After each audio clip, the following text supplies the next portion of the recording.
3 minutes, 30 seconds remaining.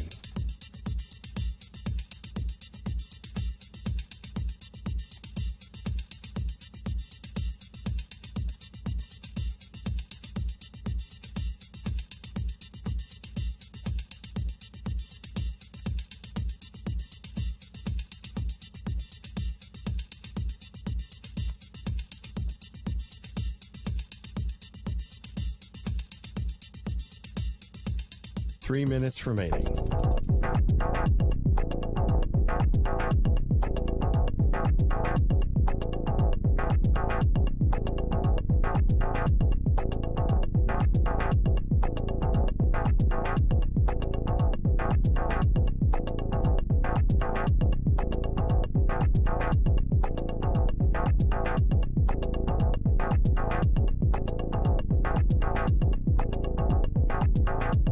Two minutes, 30 seconds remaining.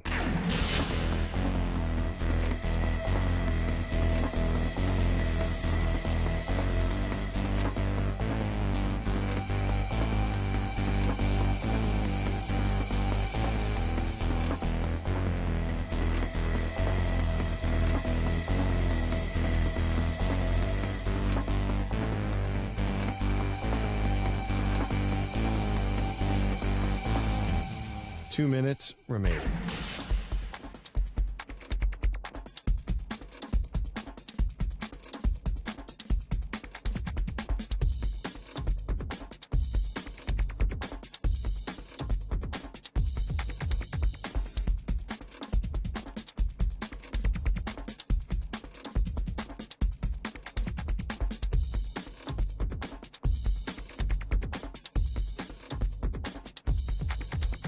One minute, 30 seconds remaining.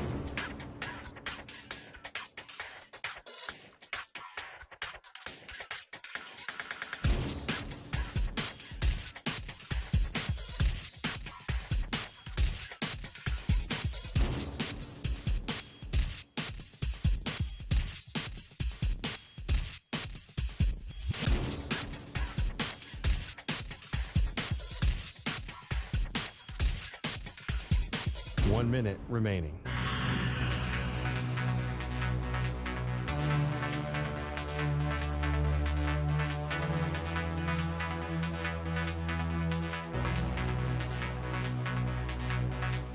Forty-five seconds remaining.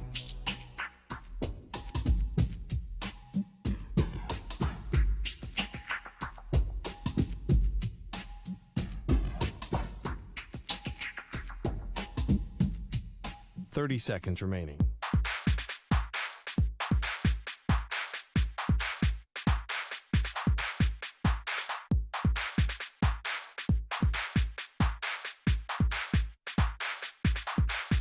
Fifteen seconds.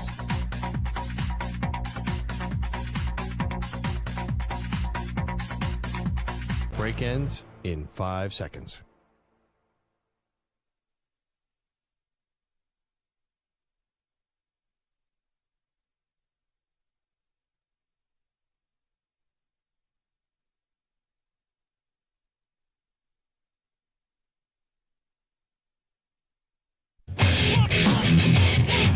He's live. He's nationwide on CBS Sports Radio. This is the Zach Gelb Show.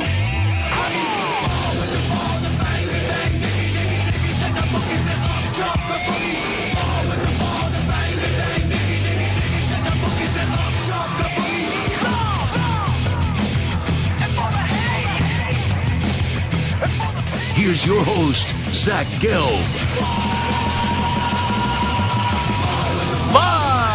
From the Play Show, yet not overly ostentatious studios of CBS Sports Radio here in beautiful New York City, sitting on top of the 10th floor of 345 Hudson Street. Welcome on in to a Tuesday edition of the Zach Gelb Show across all the great local CBS Sports Radio affiliates, Sirius XM, Channel 158, the free Odyssey app, and of course streaming on YouTube, youtube.com/CBS Sports Radio. 855-212-4CBS is the number to jump on in. 855-212-4227. And you could always get at me on Instagram, where I'm straight flexing, or via the good old cesspool of Twitter, at Zach Gelb. That's ZACHGELB. Got Moist Mike, Stuart Kovacs rocking and rolling all the way with me up until 6 p.m. Eastern, 3 p.m. Pacific. Steve Avila of the Los Angeles Rams, their rookie offensive lineman, who's going to be playing in a playoff game this weekend up against the Detroit Lions, going to stop by an hour 20 from now. And then at 5:20 p.m. Eastern, 2:20 p.m. Pacific,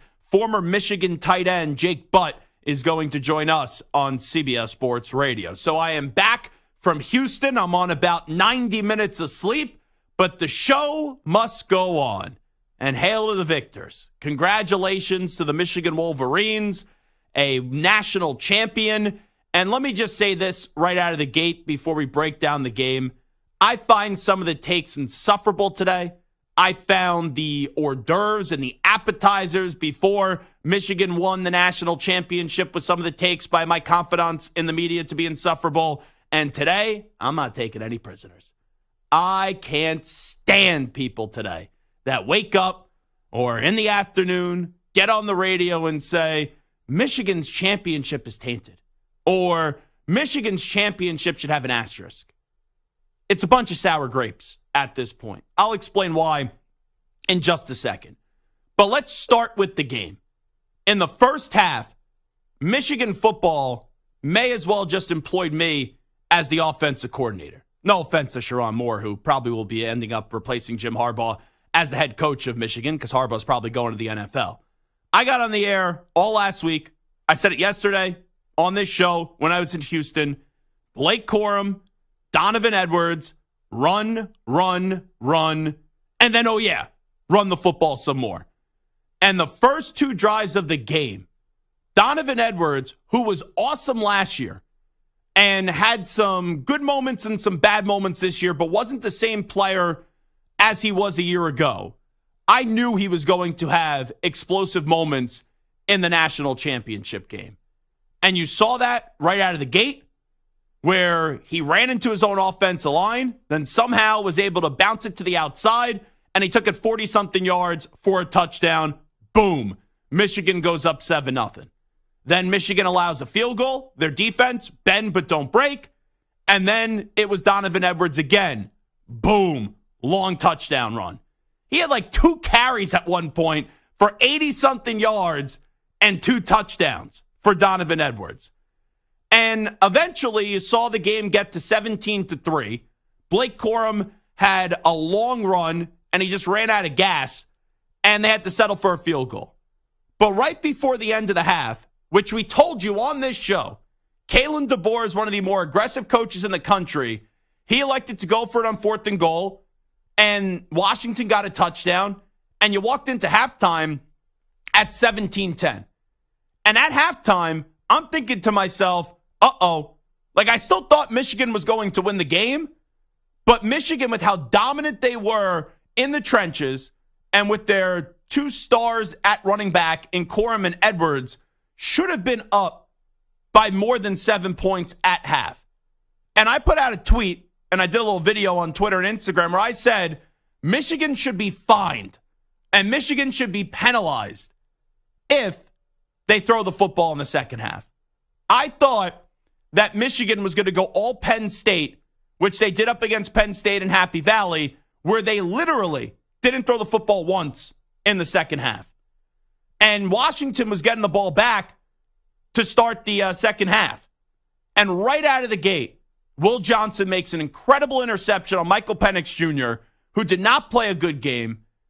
And there was a while in the second half where Michigan, their offense, was basically begging Washington to eventually get in the game. And I'll give credit to the Washington Huskies. They made adjustments, and they were able to, at times in the second half, neutralize, slow down, contain, and stop that lethal first half Michigan rushing attack. And I thought that there was going to be a moment in the game where eventually Michael Penix Jr. would stand up, he would elevate his team, and they would go on to at least tie the game, and ultimately Michigan would go on a championship drive. But all kind of week long, we heard about a lot of areas in this game, but not enough people realized how historically good, and not just how good, how great Michigan's defense is. Because after the Alabama game, people praised the defense, but they said, oh, Jalen Milroe isn't a great passer. But up against Michael Penix Jr., who you could argue the last 2 years, he's been the best thrower of the football in college football. They didn't allow Michael Penix Jr. to have a second to think, oh, yeah, by the way, he has the best offensive line in the country. And it wasn't only just the front. The back end, which you saw their mobility up against Alabama, they took their versatility to a different level up against Washington. And I told you in the first half, the story was the O-line, the hog mollies. It was Blake Corum, the running back, Donovan Edwards, the running back. The second half, the story was the defensive backs, with Will Johnson making an acrobatic interception, and then Mikey Sanderstill, he was all over the field. Open field tacklers, batting the football down, and then he had the icing on the cake, the cherry on top of the sundae, with nearly a pick six towards the end of the game. And the final score ended up that it was a blowout, but it didn't really feel like a blowout in that second half. But at the end, Washington let that one get away, and Michigan took advantage. They finally did smell blood, and they were able to put Washington, who had a great season this year, out of their misery. The only thing I'll question from this game, the only controversy that I think is from this game, and it's no, oh, Michigan's championship shouldn't be valid, all that stupidity and jackassery. It's not, oh, there should be an asterisk on it. No, I'm not going there. But there was a moment in that game where finally Michael Penix Jr. connected on a big throw, and it was a 7-point game. And I thought, and this is coming from a Michigan fan, I thought it was a very ticky-tack call by the officials, which it negated a play, and it was like a 40-something yard swing where they threw offensive holding. Now, I've watched the play. I guess you could argue it was holding. But with the way that the game was being officiated, where they were allowing a lot to go, and they were allowing these teams to be physical, I did not think, with the way the game was being called, that that flag should have been thrown. And you could argue that that moment may have got Washington going after coming up short over and over and over again, and it could have bare minimum tied up the game, and then who knows what happens after that, because if they tie up the game at any point, momentum would have shifted to the Washington Huskies, but that wasn't the case. Michigan was the better team. Michigan deserved to win the game. Michigan did win the game, and now they are national champions. So now we'll get to the point of the conversation where I was starting the show. I don't understand people today that get in front of a microphone after what we got to see from Michigan this season and say they're not going to accept the results. That put an asterisk on this Michigan championship, say the title is tainted. I just don't get you. And I think all of you that say that are a bunch of jealous, sour grape-hating Michigan people. That's what I think. I think you hate the Michigan team. And I think you're just looking for things to get clicks.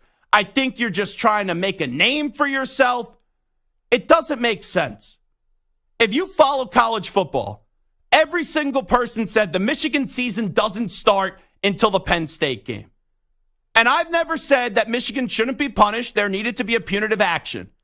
But from the start, I said that this sign-stealing scandal was so overblown and was just so ridiculous and inane. And a lot of people in football weren't as irate as fans were and people that are usually outside of football. But everything has been equal since the Penn State game. And in that Penn State game, Michigan said, we'll line up our guys. We'll run the ball down your throat. We don't need any of your signs. They won that game. Then shortly after that, they played Ohio State. They knew that Kyle McCord was eventually going to make a mistake.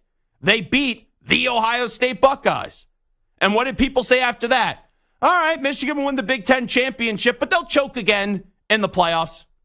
And then the playoffs come. Oh, it's big bad Alabama. It's the big bad SEC. Michigan made many mistakes in that game. And guess what? They still beat Alabama. And their offensive line dominated. Their defensive line dominated. And they dominated an SEC school, which is unheard of, in the trenches. And then in the national championship game, and I love the Washington program, but it was, Washington's getting disrespected. Oh, Michael Penix Jr. is the greatest thing ever. And they embarrassed Michael Penix Jr., that offensive line, and their great wide receivers constantly throughout the game. I don't care what signs you had or you didn't have. Michigan showed they didn't need them. And in those 4 games up against Penn State, Ohio State, Alabama, and Washington, Michigan played bully ball, old school football. We'll have a great defense, and then we'll punch you in the mouth with our offensive line and our 2 great running backs in Blake Corum and Donovan Edwards. So just stop with the commentary. Just stop with the jackassery. Oh, this championship shouldn't count. Everything was even in these last 4 or 5 games, and Michigan still found a way to hoist the national championship trophy. Enough is enough. This is one of the more overblown stories I have ever heard. And you just sound so stupid when people get on the radio or get in front of a TV camera and they go, I'm not going to accept the results of the national championship game. I'm not going to accept the results of the Ohio State game, the Penn State game, blah, blah, blah, blah, blah. Shut up. Enough. Even Paul Feinbaum was able to acknowledge that Michigan won the national championship. Good for Jim Harbaugh. Good for Blake Corum. Good for Donovan Edwards. Good for J.J. McCarthy. Good for Mikey Sanderstill. Good for Will Johnson. And good for the Michigan Wolverines. National champs. Dominant defense. Dominant offensive line. Dominant run game. And a quarterback, when he needed to make a big throw to Colston Loveland, that's what he did. Michigan are your national champions. 855-212-4CBS, 855-212-4227. It is the Zach Gelb Show on CBS Sports Radio. Hail to the victors, baby. How about Michigan winning the national championship? When we come on back, people are surprised today that Mike Vrabel has been fired. I'm not. And I have a theory that could be a little bit different than what people are spewing right now on social media. It is the Zach Gelb Show on CBS Sports Radio. We'll take a timeout. And guess what? If you're hating on Michigan today, there's nothing you could do about it because they are the national champions. And you're just sounding like a big fat loser today if you're saying you're not going to honor the results of what we've seen the last 2 months of the college football season. Coming on back, Zach Gelb Show, CBS Sports Radio. You're in a 5-minute break.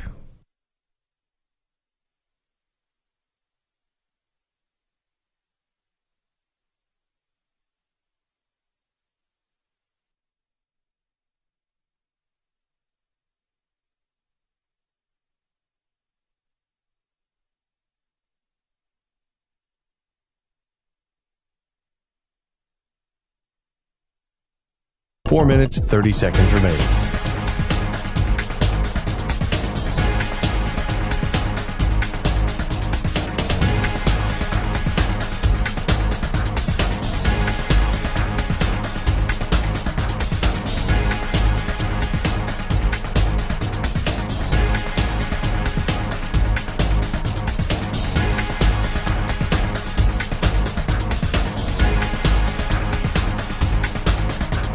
Four minutes remaining.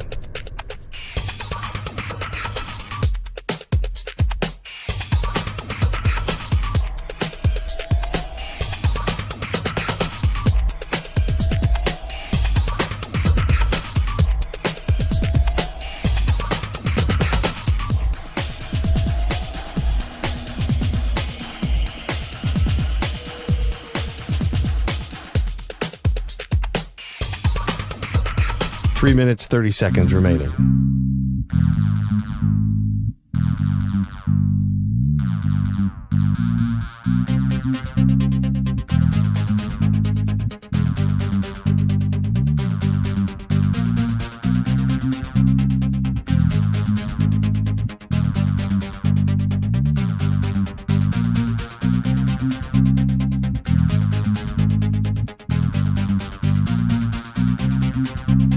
3 minutes remaining.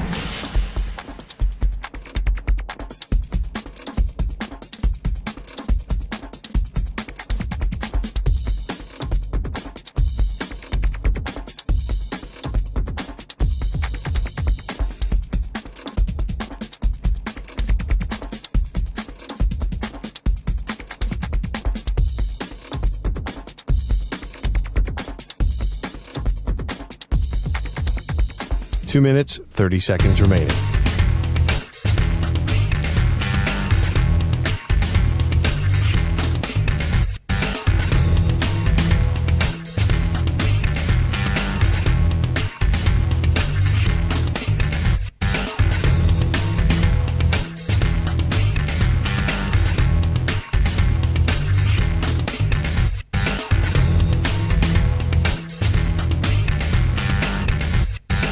Two minutes remaining.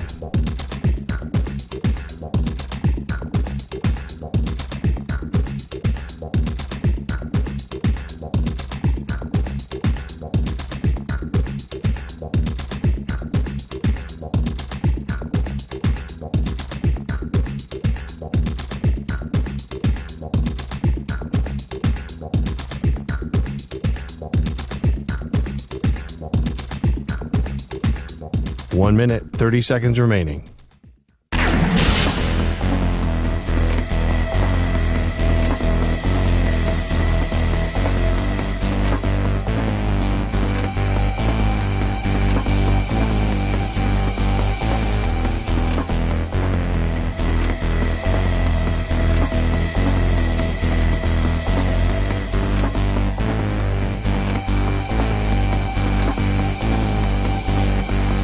One minute remaining.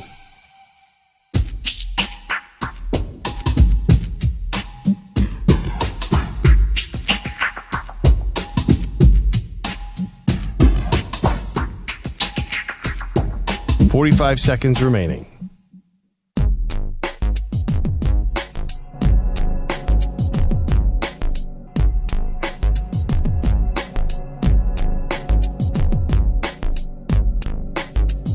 Thirty seconds remaining.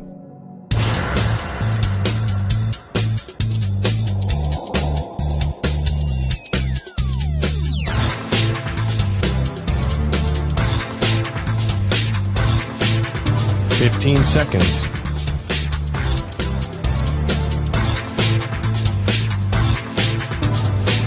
Break ends in 5 seconds.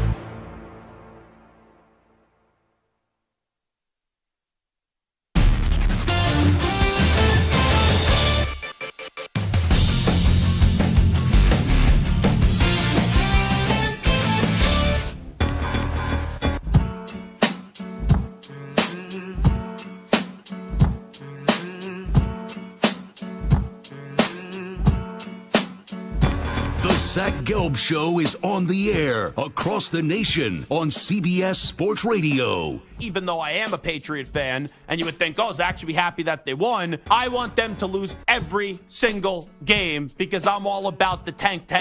Like one of my friends, he goes to me, oh, you're fired up, they won. He's also a Patriot fan. And I'm like, no, you dummy. Why are you pumped up? I know it's conflicting emotion, but when you're this bad and you have 2 lousy wins on the season, I don't want a 3rd win. Here's Zach Gelb. It is the Zach Gelb Show on CBS Sports Radio. You got to follow along with me here. Don't always believe what you read. And no, I'm not trying to be Aaron Rodgers here and lecture you. But Mike Vrabel's fired today by Tennessee. Everyone's like, oh my goodness gracious, I can't believe they fired such a great head coach. Yeah, Mike Vrabel's a phenomenal head coach. Mike Vrabel didn't deserve to be fired. But also, I think Mike Vrabel is elated that he got, quote unquote, fired today. And I know Tennessee's owner could come out and say this was mainly because she didn't like the direction of the organization the last 2 years. I don't really believe all that to be true. And something I think you could have a gripe with if you're a fan of the Tennessee Titans is that maybe they should have tried to trade Mike Vrabel. And we've seen trades before with head coaches. Sean Payton last year, Bill Belichick way in the day, back in the day when he got traded from the Jets to the Patriots after he resigned as the HC of the NYJ. So we've seen trades go down before, John Gruden, when it comes to NFL head coaches. But I think this was a move where Mike Vrabel was trying to get fired or was making it clear that even though he had 2 years left on his contract, that he no longer wanted to coach this football team. And there are ways to do that. Whether you can disagree with the new general manager that they just brought in, and Vrabel wanted the old general manager out, or you can intentionally, maybe in your meetings with ownership, not give the answers that ownership is going to want to hear. Like, I'm sure there's a time in life where you've interviewed for a job and you didn't really want the job, but you thought you had to interview for the job, and you may not give it your all. This may be something similar here, where Vrabel understood he had 2 years left on his contract, but Mike Vrabel wanted to be a free agent. He wanted to be let go, and he wanted to now pick his next job. And I think I know where Mike Vrabel is going to land. We'll need to see another domino fall. But right now, you got to think Jim Harbaugh and Mike Vrabel are the two most attractive names on the market. And I do believe that Jim Harbaugh is going to be coaching in the NFL next season. You got to remember, Jim Harbaugh, 4 years in the NFL, all with San Francisco, 3 NFC title game appearances and a Super Bowl appearance. He went back to his alma mater in Michigan after he had issues with the general manager in San Francisco, Trent Baalke. And Jim Harbaugh at first looked like he was only going to get Michigan back to moving in the right direction, but there was going to be an apex. And then the last 3 years, we saw him kick the crap out of Ohio State 3 times, win the Big Ten 3 times in a row, and then last night prevail and win the national championship. So mission accomplished, job done at Michigan, and now the NFL jobs are going to come calling in great frequency, which they haven't the last 2 years for whatever the reasons are. And I do think this opens up the perfect time, even though I would love to see Jim Harbaugh stay at Michigan, for Jim Harbaugh to bolt back to the NFL. And think about what that would do for the legacy of Jim Harbaugh. Could you imagine, after winning a national championship, and he's already been to a Super Bowl, if he goes back to the NFL and wins a Super Bowl? Jim Harbaugh goes into a different level and really a different class of just football coaches. You win a championship in college and then get to a Super Bowl with the 49ers and then go win one somewhere else, you start to get into the conversation of one of the all-time great football coaches ever. And I just said football coaches, not NFL, not college, because you were elite in college and then you would be elite in the NFL as well. But getting back to Vrabel, when you see Mike Vrabel get fired today, and everyone's like, why are they firing him? Tennessee really didn't have a lot of talent the last 2 years. They didn't have a quarterback. Vrabel's been a coach of the year before. He's taken Tennessee to a number 1 seed 1 year. He's also taken them to an AFC championship game. Why would you get rid of a coach who's perceived to be one of the better coaches in the NFL? And I think it's simple. No matter what they say, Mike Vrabel no longer wanted to coach this team. And I think he knows where he wants to go. And that's to an owner that he trusts. That's to a team that needs to rebuild in the New England Patriots. And the domino that needs to fall now is for Robert Kraft to fire Bill Belichick or trade Bill Belichick. Because Belichick made it clear the other day.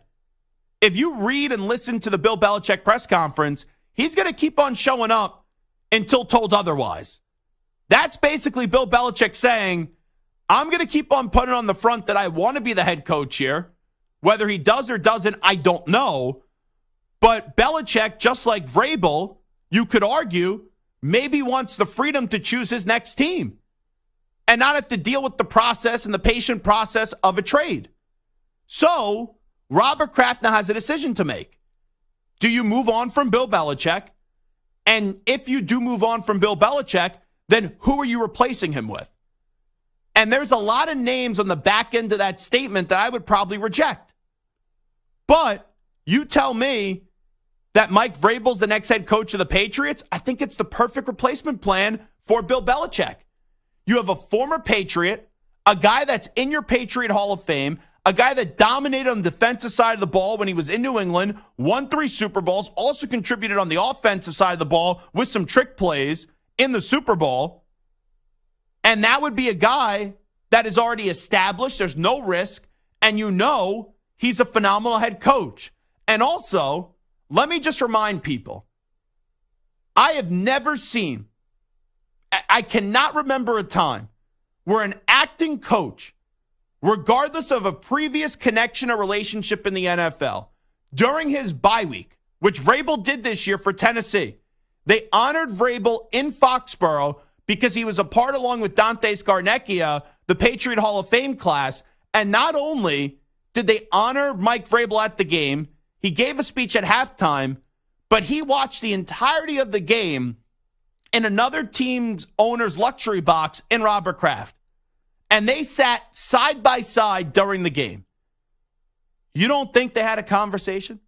You don't think Robert Kraft, whether he said it or not, was laying the foundation? Let me have a plan if this season is not what we expect it to be. And it doesn't take a rocket scientist to figure out that this Patriots season was not going to be a good one, because even though Belichick's still a good coach, he's been an awful general manager as of late. And this roster is one of, if not the worst roster in the NFL from this past year. Maybe Carolina's worse. Maybe Carolina. But if it's a situation between 32 or 31, even when you have arguably the greatest coach of all time, you're not going to win many games. And 24 years is longer than anyone could ever imagine for a coach to be employed by one team. Heck, there's some teams, they have like 5 coaches in a 10-year span. Heck, Carolina's had 3 coaches in 3 years. So I do believe Vrabel wanted to get fired. I believe Vrabel is thinking about maybe going to New England because there is a relationship with Robert Kraft, and he has great respect and great trust with Robert Kraft, and Robert Kraft will afford him the patience to build back up the Patriots.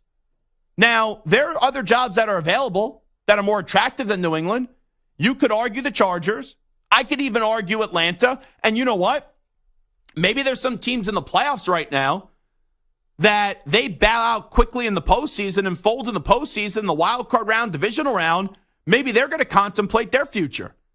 Nick Sirianni, Mike McCarthy. You know, I could argue, and Sirianni has done a heck of a job. McCarthy's done a good job, but you could argue that Vrabel is a better coach. And Vrabel doesn't have as much talent as what the Cowboys have or the Philadelphia Eagles have. So the Vrabel domino is a big one. And now you could potentially, depending if the Pats move on from Belichick, you could have a coaching cycle where Harbaugh's available, where Belichick's available, and where Mike Vrabel is available. And that's extremely juicy. So I do believe, I am not buying this notion that Tennessee's owner had a change of heart and it's really the last 2 years. I think she understood that Vrabel no longer wanted to be there. And Vrabel kind of made that clear behind the scenes, regardless what's being reported today. 855-212-4CBS, 855-212-4227. It is the Zach Gelb Show on CBS Sports Radio. We opened up the show talking college football. Michigan, your national champions, as they defeated Alabama in the Rose Bowl and then backed it up last night in the national title game at NRG Stadium up against Washington. Let's go out to Scott in Michigan. He's first up on the Zach Gelb Show on CBS Sports Radio. Scott, what's shaking? Hey, Zach, thanks so much for taking my call. Yeah, no problem. What do you got for me today? I got something for you. When is this banter about the SEC being better about the Big Ten? And first of all, how did it start? Because we've beaten the SEC multiple times. I don't understand the media side of it, where we're the weaker division. And I'd love to hear your take on that, Zach. Well, Thank you so the much Big for Ten taking in the my last 2 years has produced 2 national champions, Ohio State and Michigan. The Big Ten has produced 2 national champions. When you look at the SEC, you've had LSU win a national championship. You've had Alabama win national championships. And you've had Georgia win national championships. So, there you go. That's why the SEC is perceived to be a better conference. And then you also had Clemson play a role where they were able to rival, at the time, the SEC's best. But now, in an era of NIL, in an era of the transfer portal, these great brands, I don't want to say have been exposed, but the gap and the playing field has been leveled a little bit. There's a reason why a year or two ago, Nick Saban, when he didn't have the number 1 recruiting class, got into a fight with Jimbo Fisher. It was because Nick Saban was at a small business owner conference in Alabama, and he was begging, by taking a shot at A&M, he was begging and imploring those small business owners to invest more money in the NIL collective. But as you saw last night, and I know it wasn't up against an SEC team, it's actually against a Pac-12 team that's about to become a Big Ten team, Michigan played bully ball. Michigan played old school football. Defense and run the football. And oh yeah, that same formula was used the week prior up against Alabama in the SEC. So Alabama, Georgia, the resources LSU have, they're not going anywhere. But this has now become pretty much a 2-conference sport. The Pac-12 is donezo. The Big 12 has a bunch of good teams. Not a lot of great teams now, with Texas and Oklahoma leaving. And the ACC, you have a lot of schools that want to leave the ACC for greener pastures. So the next 10 years of college football are going to be fascinating, where Scott wants to say, pretty much, and I think it's a fair point, how did this conversation start where the SEC is so much better than the Big Ten? Well, it's pretty now a 2-conference sport. We're going to see in the next 10 years which conference is better. And it's not like the Big Ten had a lot of great teams this year. Heck, I'm a Michigan fan. And I told you Michigan had 2 games on their regular season schedule that were their only 2 games of the season. So from top to bottom, I think the SEC is still better. I do. But the Big Ten is picking up steam and closing the gap.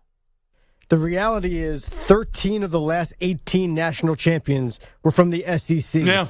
Since 2013, like you mentioned, there have been 2 Big Ten teams who've won national titles, Ohio State and Michigan. Mm-hmm. 3 from the ACC, Florida State, Clemson, twice. Oh, yeah, that's right, with Jameis, Florida State. So at the end of the day, I'm not saying the ACC is better than the Big Ten. No, but it's not. Neither conference is anywhere close to the dominant, at least at the top, of the SEC. Well, 13 of 18, dating all the way back to 2006 with Florida. That's fair, but Michigan showed you something. Old school football still works in 2023 and 2024. You could win a national championship with a great defense. And Michigan, Minter, their defensive coordinator, he should either be a head coach in college somewhere next year. I know we're pretty much past the hiring cycle. Or he should be a defensive coordinator in the NFL. Because he is phenomenal. And he's done a great job. But then also changing the toughness of your program and developing 3 really great offensive lines and running the ball.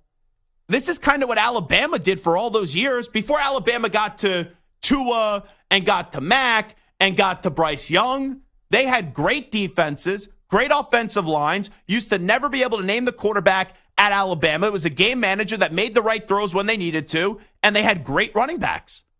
So Michigan basically took a page out of the SEC to go not only beat the SEC, but also beat everyone else in the Big Ten. And you think about Georgia the last 2 years also. Yeah. They didn't really have a high-flying passing attack with Stetson Bennett. No, but They Bennett were was better than defense. advertised. Sure, but they were for the most part defense Yep. and just beating you up front and running the ball down your throat and then throwing the ball when they needed to. See, people try to overcomplicate football.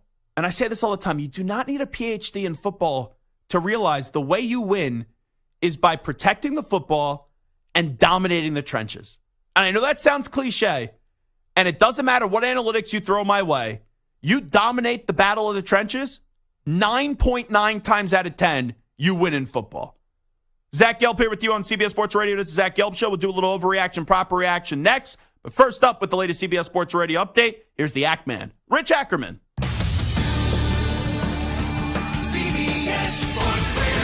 Sports Flash. And it's sponsored by Progressive Insurance. Looking for a career path with flexibility and great pay and benefits? Go to progressive.com/careers and apply online today. There has been a 6th coaching change in the NFL.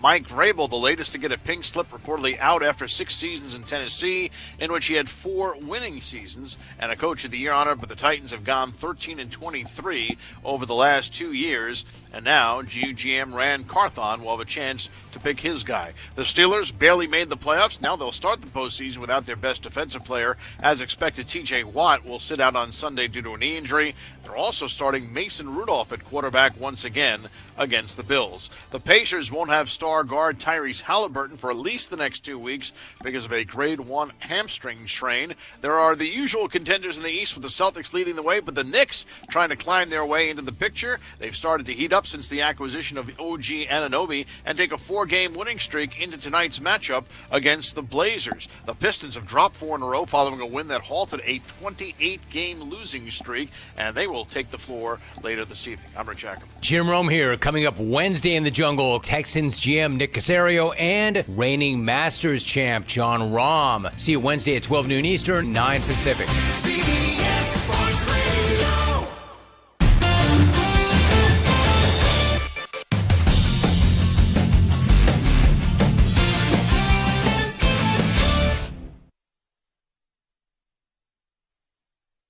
You're in a 5-minute break.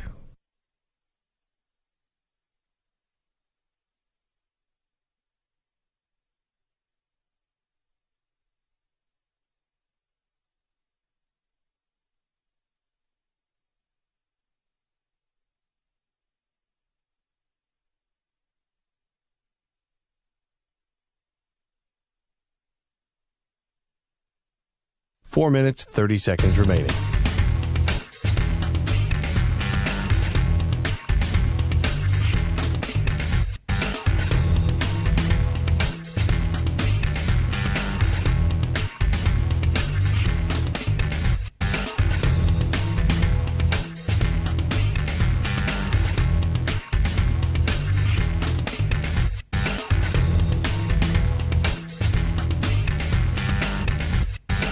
Four minutes remaining.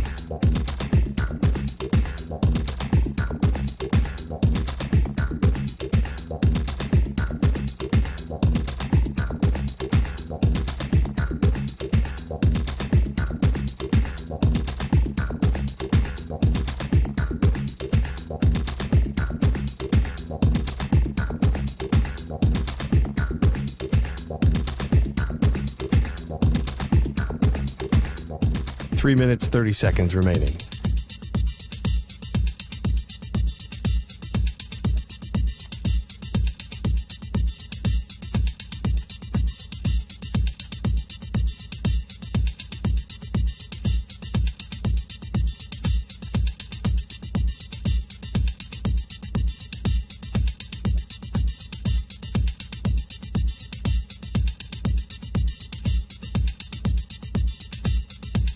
Three minutes remaining.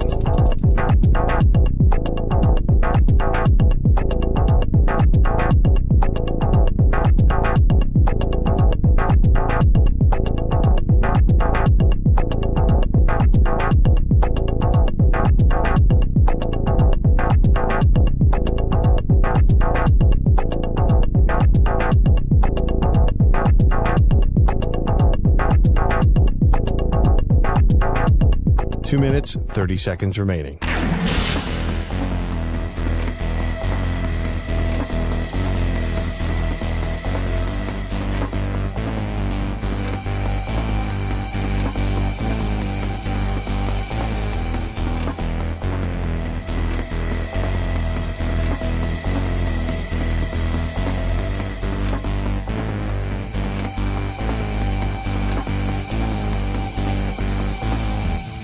2 minutes remaining.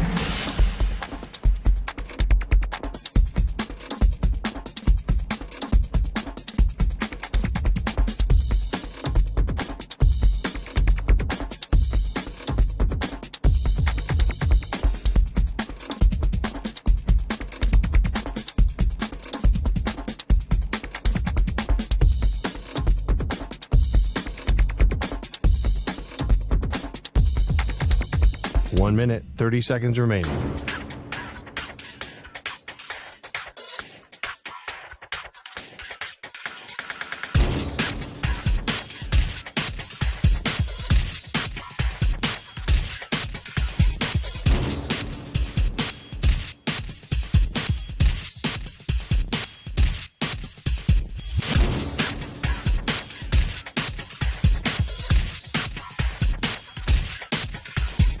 One minute remaining.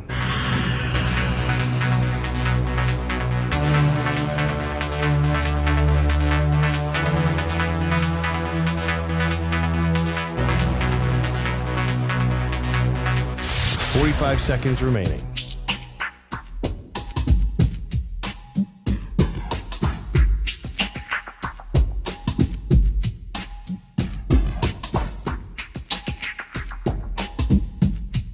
Thirty seconds remaining.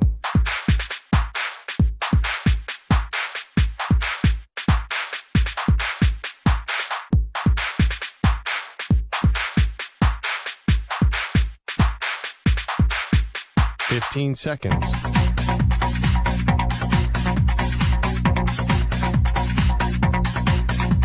Break ends in 5 seconds.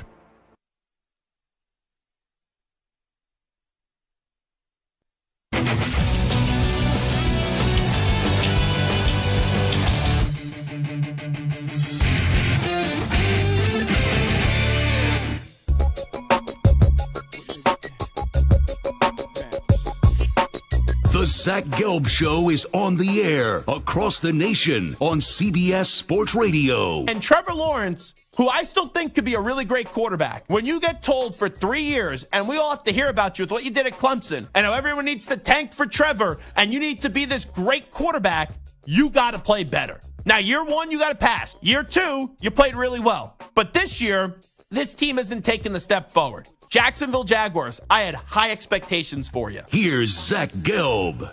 The Defensive Player of the Week is sponsored by the Navy Federal Credit Union, who proudly serves the armed forces, DoD veterans, and their families. Their members are the mission. Learn more at NavyFederal.org. This week's player is Giant safety Xavier McKinney, and Sunday's 27-10 shocking win over the Eagles. McKinney had 6 tackles and 2 interceptions as a team. The Giants forced Philly into 4 turnovers and held them to only 299 total yards.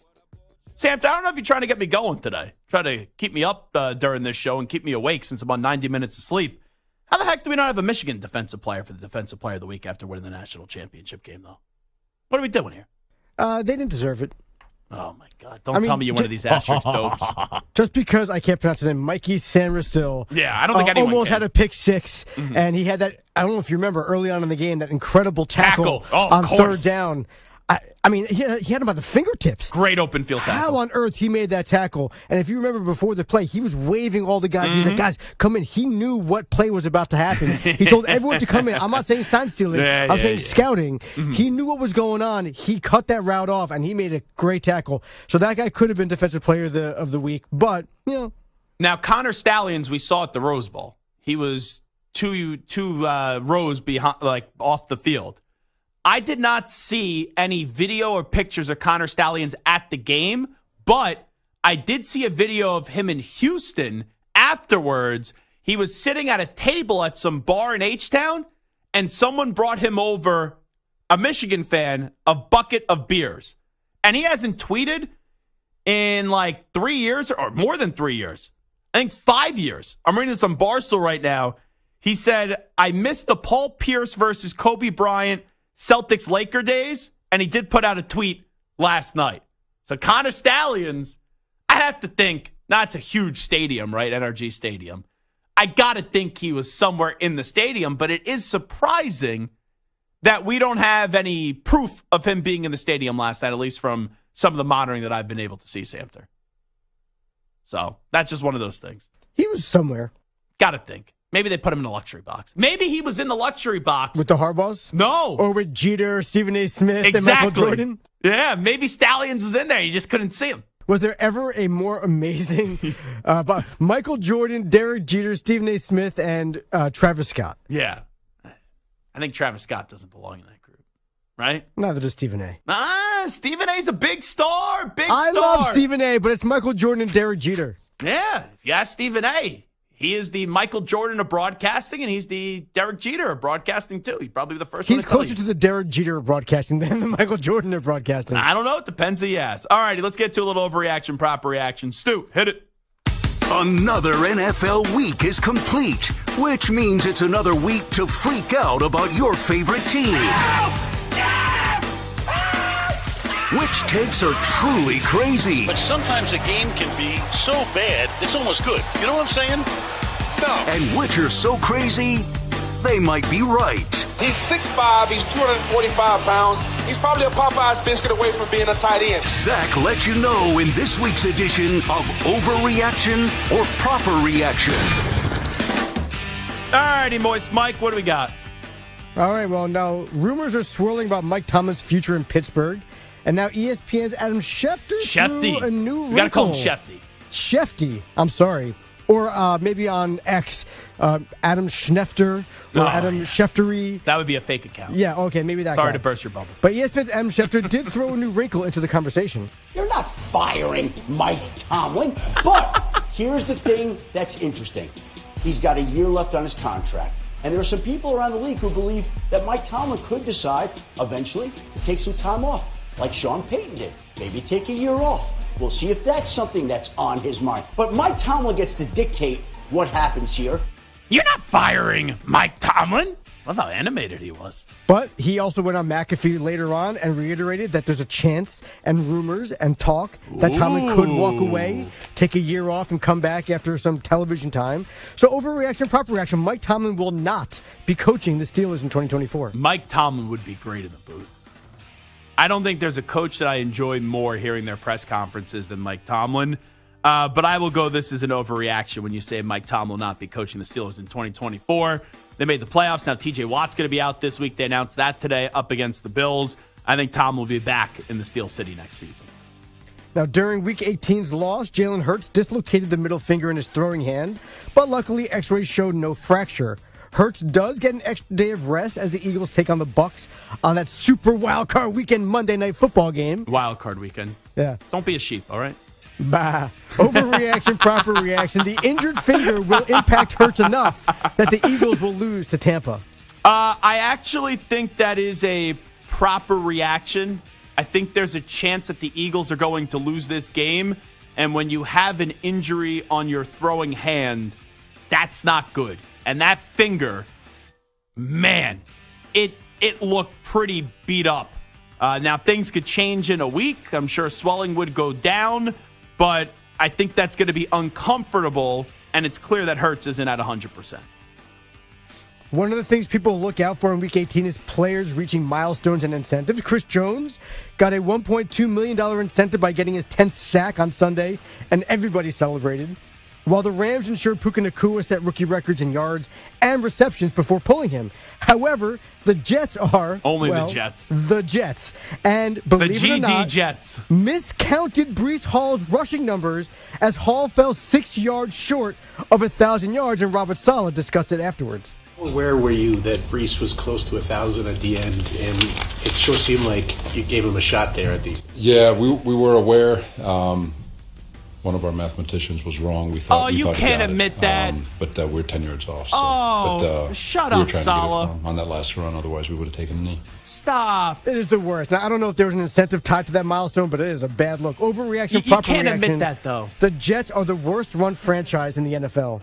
No, that's an overreaction. They're pretty close, but it's still the Carolina Panthers with their bozo of an owner and their petulant brat of an owner in one David Tepper. Okay, so that's an easy answer. While Bill Belichick's future is still up in the air, The Athletic is reporting that if Belichick does stay in New England, Excuse me, Bill, I'm trying to speak. Can you please cut yourself down? Yeah, shut up, Sam. If he does stay, he could bring back embattled head coach or bring back embattled coach Josh McDaniels. So overreaction, proper reaction. If Belichick stays, they should bring back McDaniels. Yeah, McDaniels needs to come back and milk my bosom. Oh, there's no doubt about that. That's too much information, Bill. The Pats should bring back McDaniels if Belichick stays. Yeah, I'm fine with Josh McDaniels being an offensive coordinator. Just never allow him to be an NFL head coach Over Bill again. O'Brien? Yeah. I trust Josh McDaniels more than Bill O'Brien. I would go proper reaction. And it seems like there's something between now Belichick and O'Brien. It took forever for Belichick to want to bring O'Brien back, and there's a report that it was kind of forced on Belichick because Belichick wanted to keep Patricia. So I think there's something up between B.O.B. and B.B., and then if Belichick stays, they'll go back to Joshy McDaniels. Now, another embattled former Raiders coach, sorry, Stu. Every Raiders coach is embattled. I know, seriously.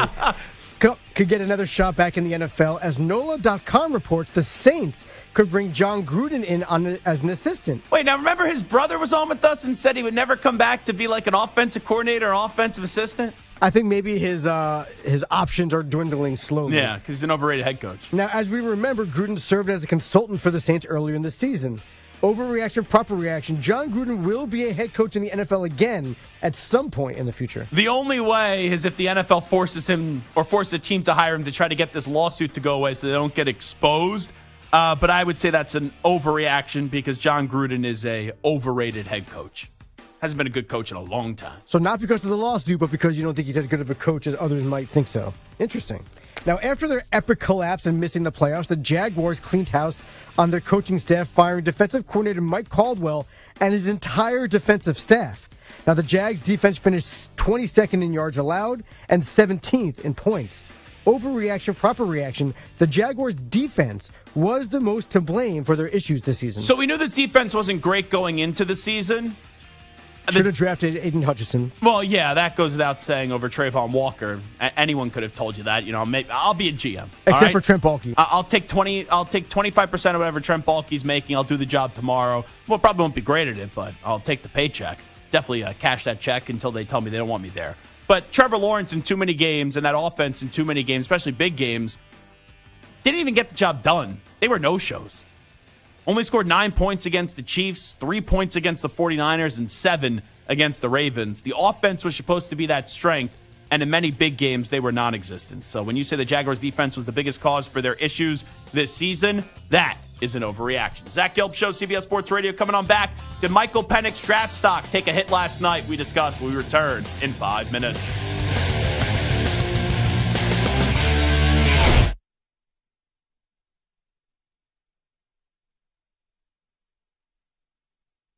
You're in a 5-minute break.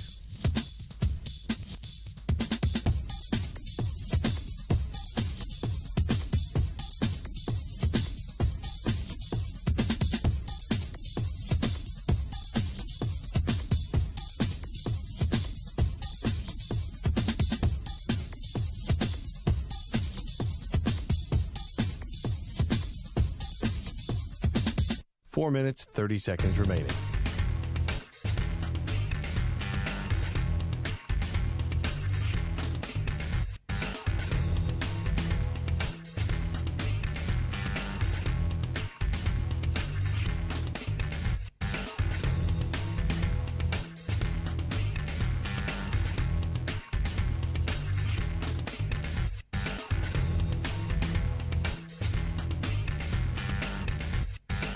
Four minutes remaining.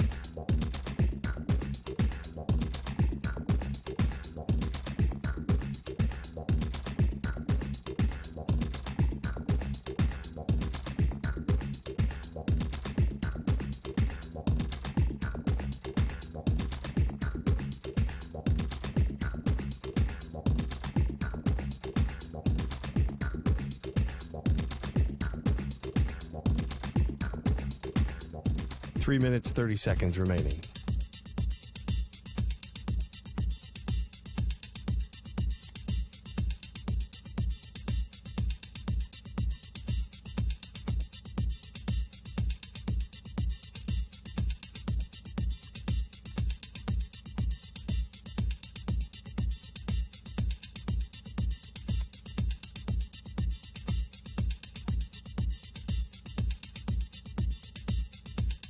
3 minutes remaining.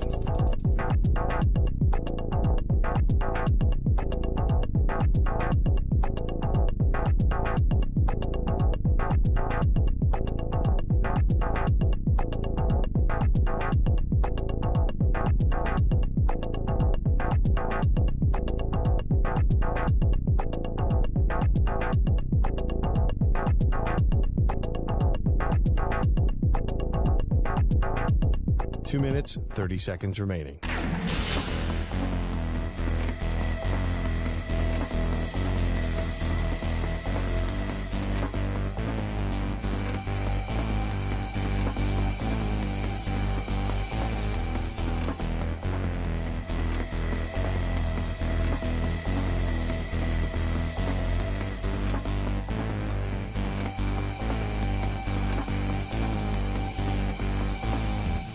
Two minutes remaining.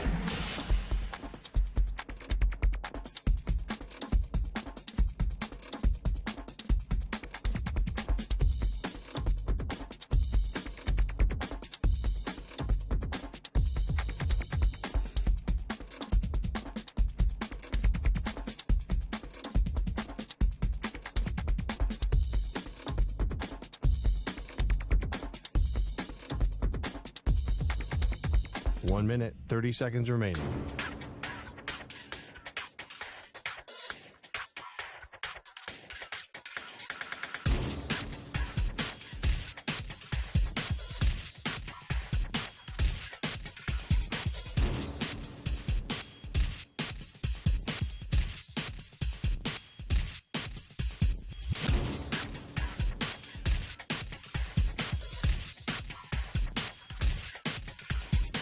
One minute remaining.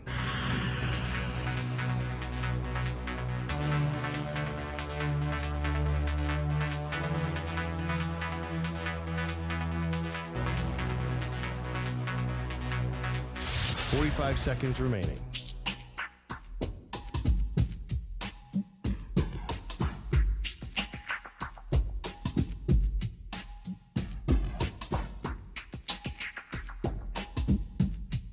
Thirty seconds remaining.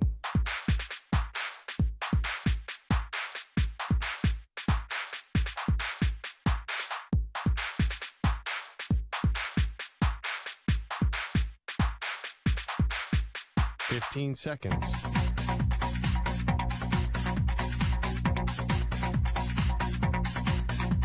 Break ends in 5 seconds.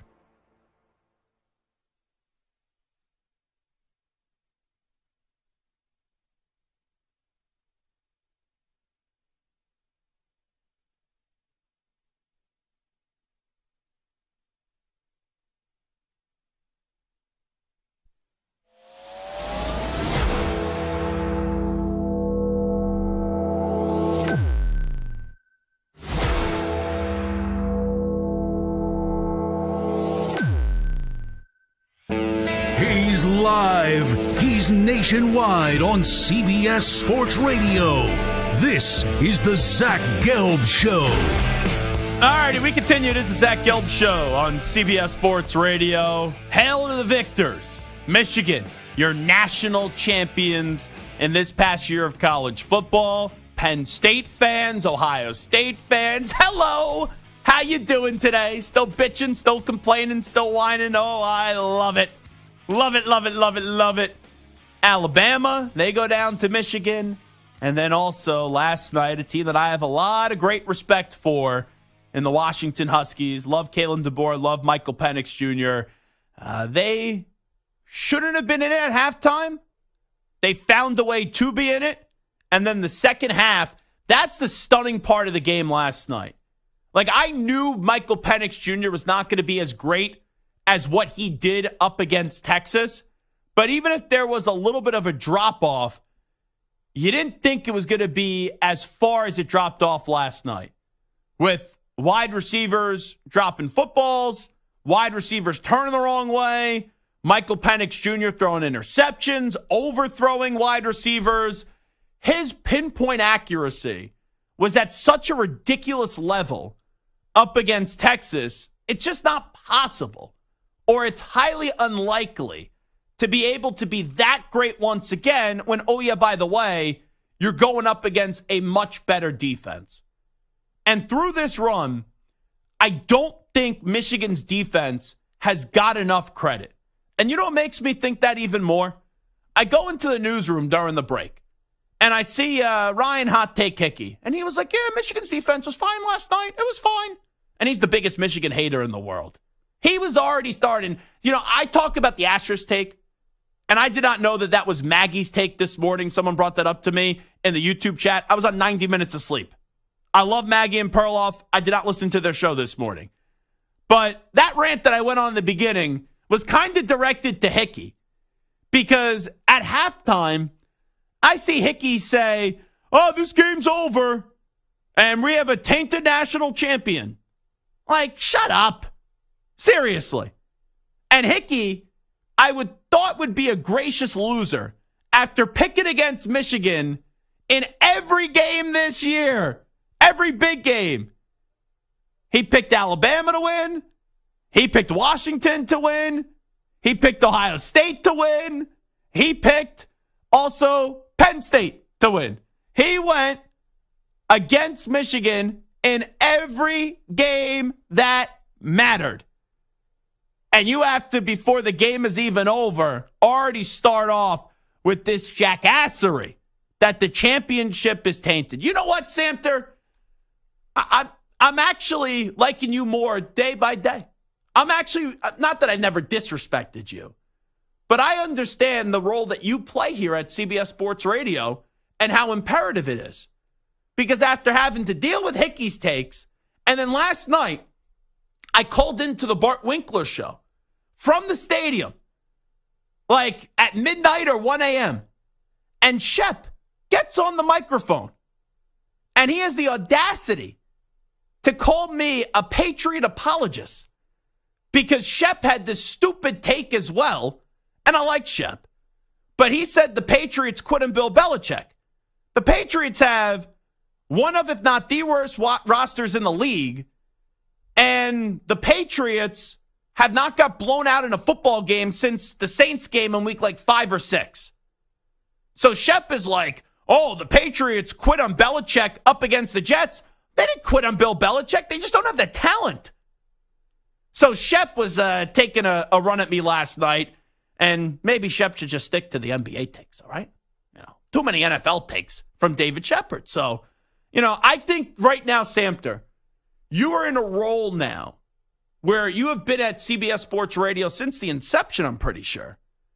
And you are now a locker room leader here at CBS Sports Radio. And you are the veteran. You're like Udonis Haslem, right? You've been here so long. You won so many championships. Everyone respects Michael Samter. I think you got to smack some of these producers around. Like, that soccer coach, that video where he's just yelling and smacking people across the face? I think you need to smack some of your fellow producers around. Smack Hickey around. Smack Shep around. And just make sure that they know that when they're going to have takes, their takes got to be a little bit better. All righty? That's what I'm saying should happen here. I mean, if you're giving me permission to start smacking people around, I'll do it. I like to lead by example. By the way, HR, I'm not actually giving him permission. This is all in jest. I don't know. I mean, I heard it. So I feel like that's kind of permission from you. I like to lead by example as opposed to being the vocal/physical leader in the clubhouse. Oh, yeah. But if I do need to, take matters into my own hands, Voice Mike. No, the one problem is, listen, with Shep, great guy, but, he kind of marches to the beat of his own drummer. He can be swayed if necessary.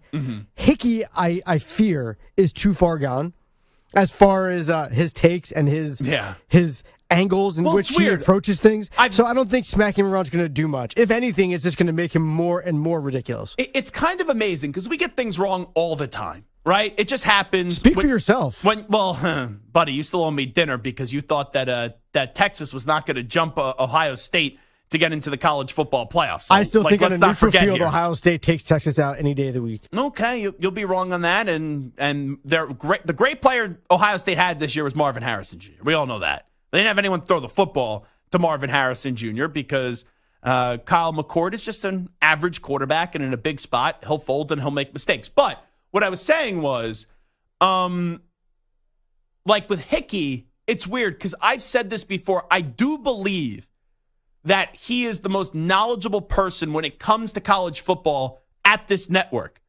But still, with all that knowledge, I do believe his hatred for Michigan got in the way of him actually being clairvoyant and picking things right this year.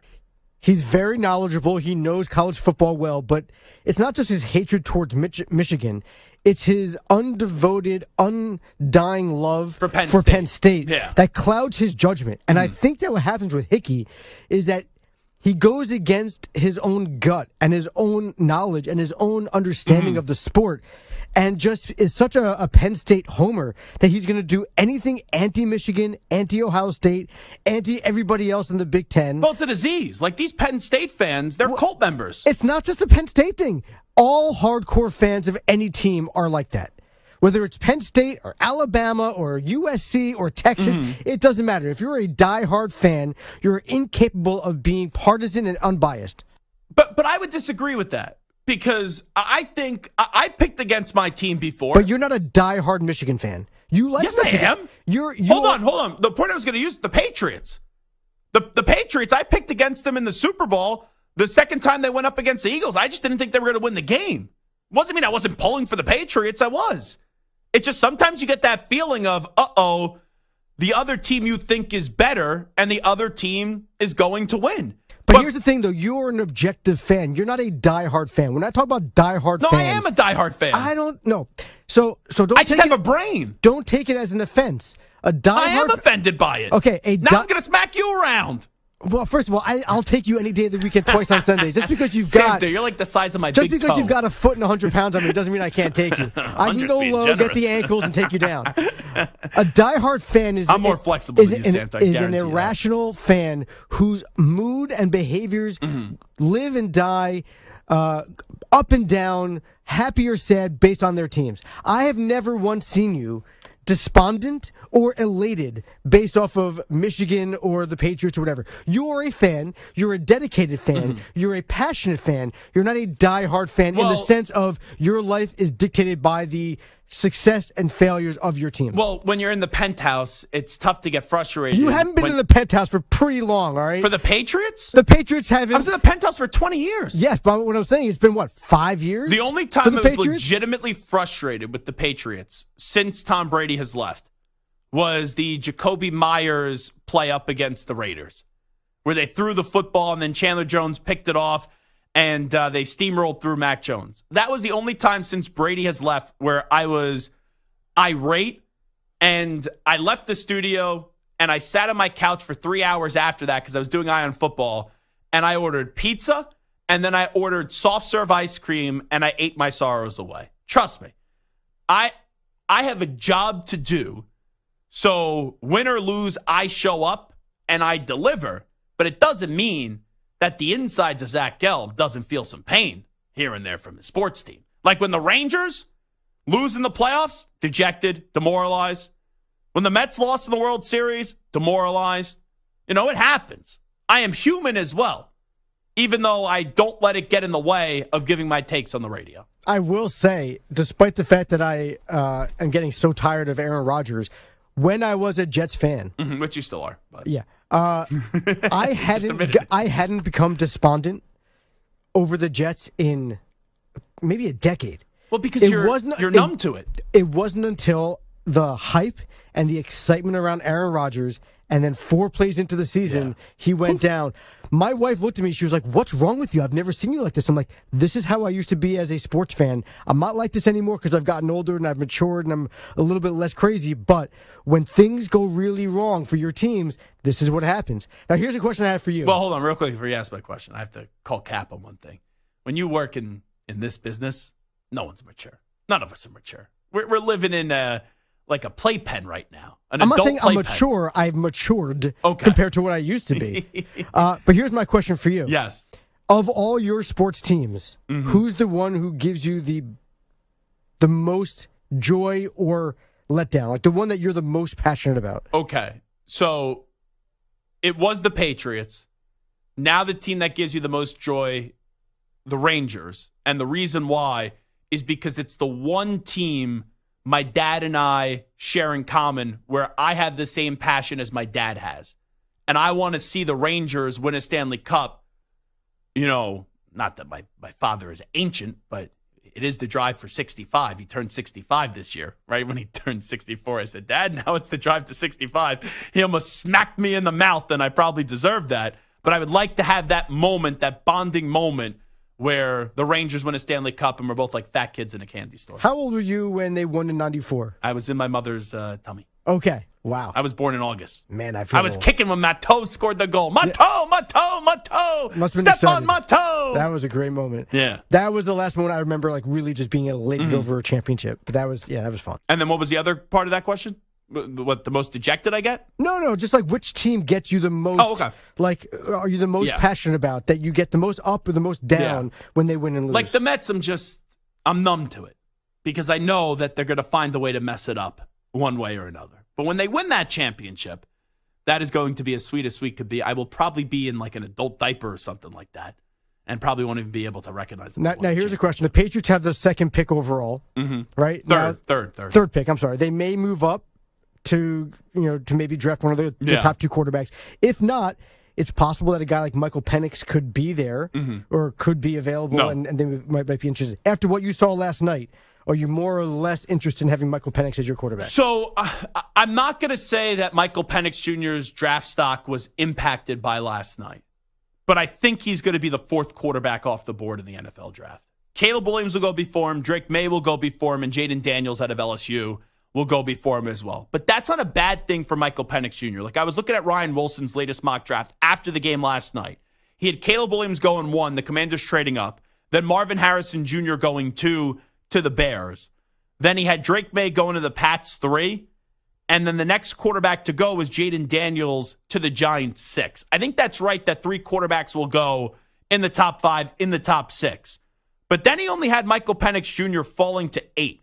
And the team he had him fall to was the Atlanta Falcons. And he even says that could be a little bit too early, and maybe he's a little bit too high on Michael Penix because his prospect ranking overall is 21, quarterback ranking, he's 4th. So I think that'd be a good landing spot because you have weapons there like Drake London, Tyler Algier, obviously Bijan Robinson. But like a team like Minnesota, Penix falls out of the top 10 and he could go there at 11. That would be another good destination. Or even Stu's team, the Raiders, at 13. I don't know if Josh Jacobs will be back, but as long as Antonio Pierce is still the head coach, you will have Devontae Adams in a silver and black uniform. So I don't think it's the worst thing in the world when you're a quarterback to fall down the draft board. It may suck in the moment. You may feel like the world's ending in the moment, but you could end up going to a better team that has a lot more talent, and a lot of times where the quarterback goes is huge in either succeeding or ending up failing because of who the coach is and do you have enough around you to not ruin you in the first few years of your career. I was disappointed with Penix play last night because I didn't think he was going to play that bad. I thought he was going to drop off from the Texas game, but I think that a lot of it was you see quarterbacks get rattled when they get hit so much. And clearly he was dealing with an injury with the ankle, but also when him and his wide receivers in the biggest game of the year just weren't on the same page. All right, this is Zach Gelb Show on CBS Sports Radio. We will take a timeout.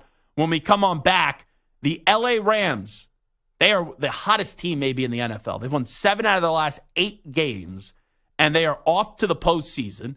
They're going up against the Detroit Lions. We all know how this game's going to be marketed. Matthew Stafford going back to Detroit. Rams, Lions, big showdown this upcoming weekend. It's the game that I'm most excited for on Wild Card Weekend, or as the NFL wants me to say, Super Wild Card Weekend.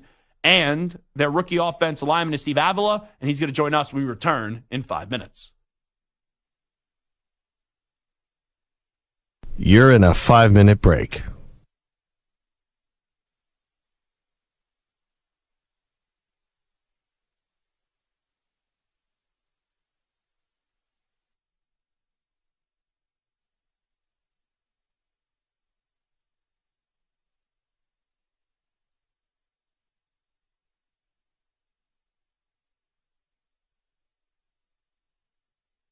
4 minutes, 30 seconds remaining.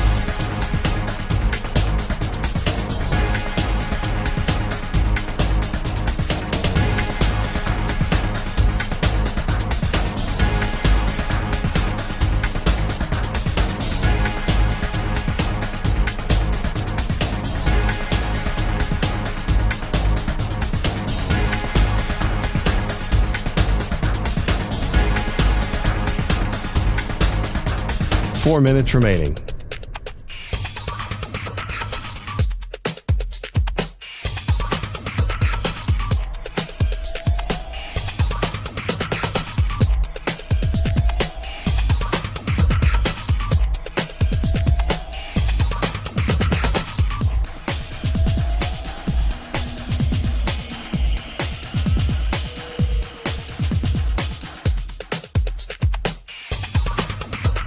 Three minutes, 30 seconds remaining.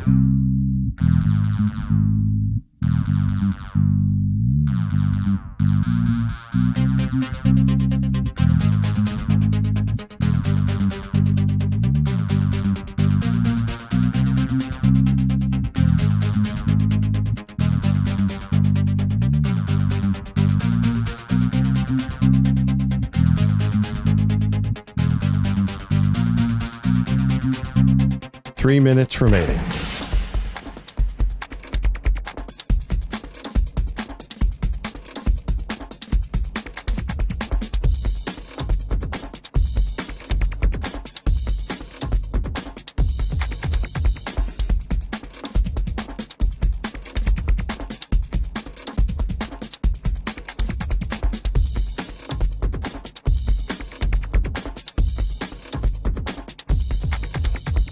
Two minutes, 30 seconds remaining.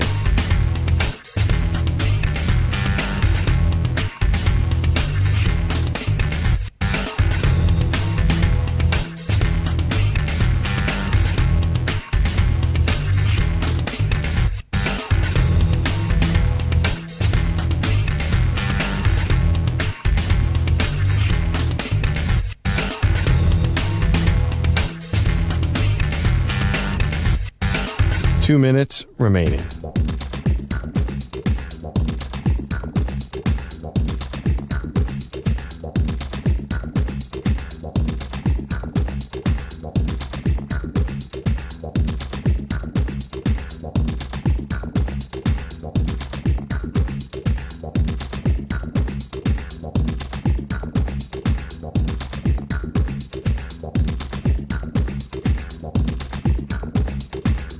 One minute, 30 seconds remaining.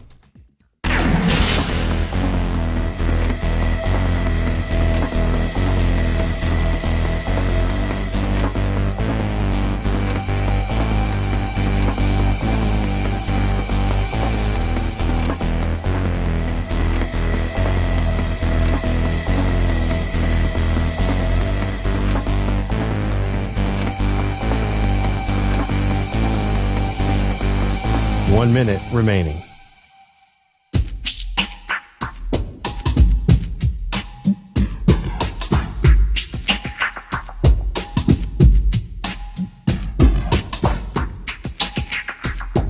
.45 seconds remaining.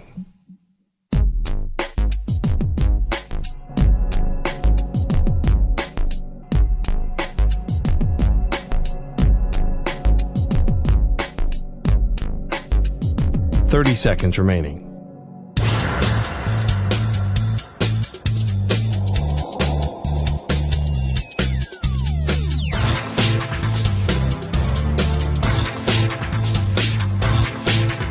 .15 seconds.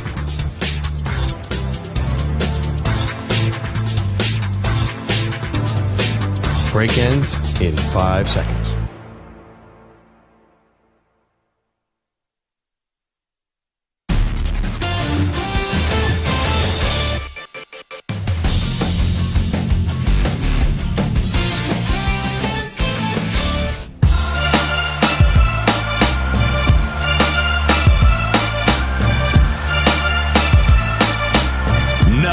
To the Zach Gelb Show.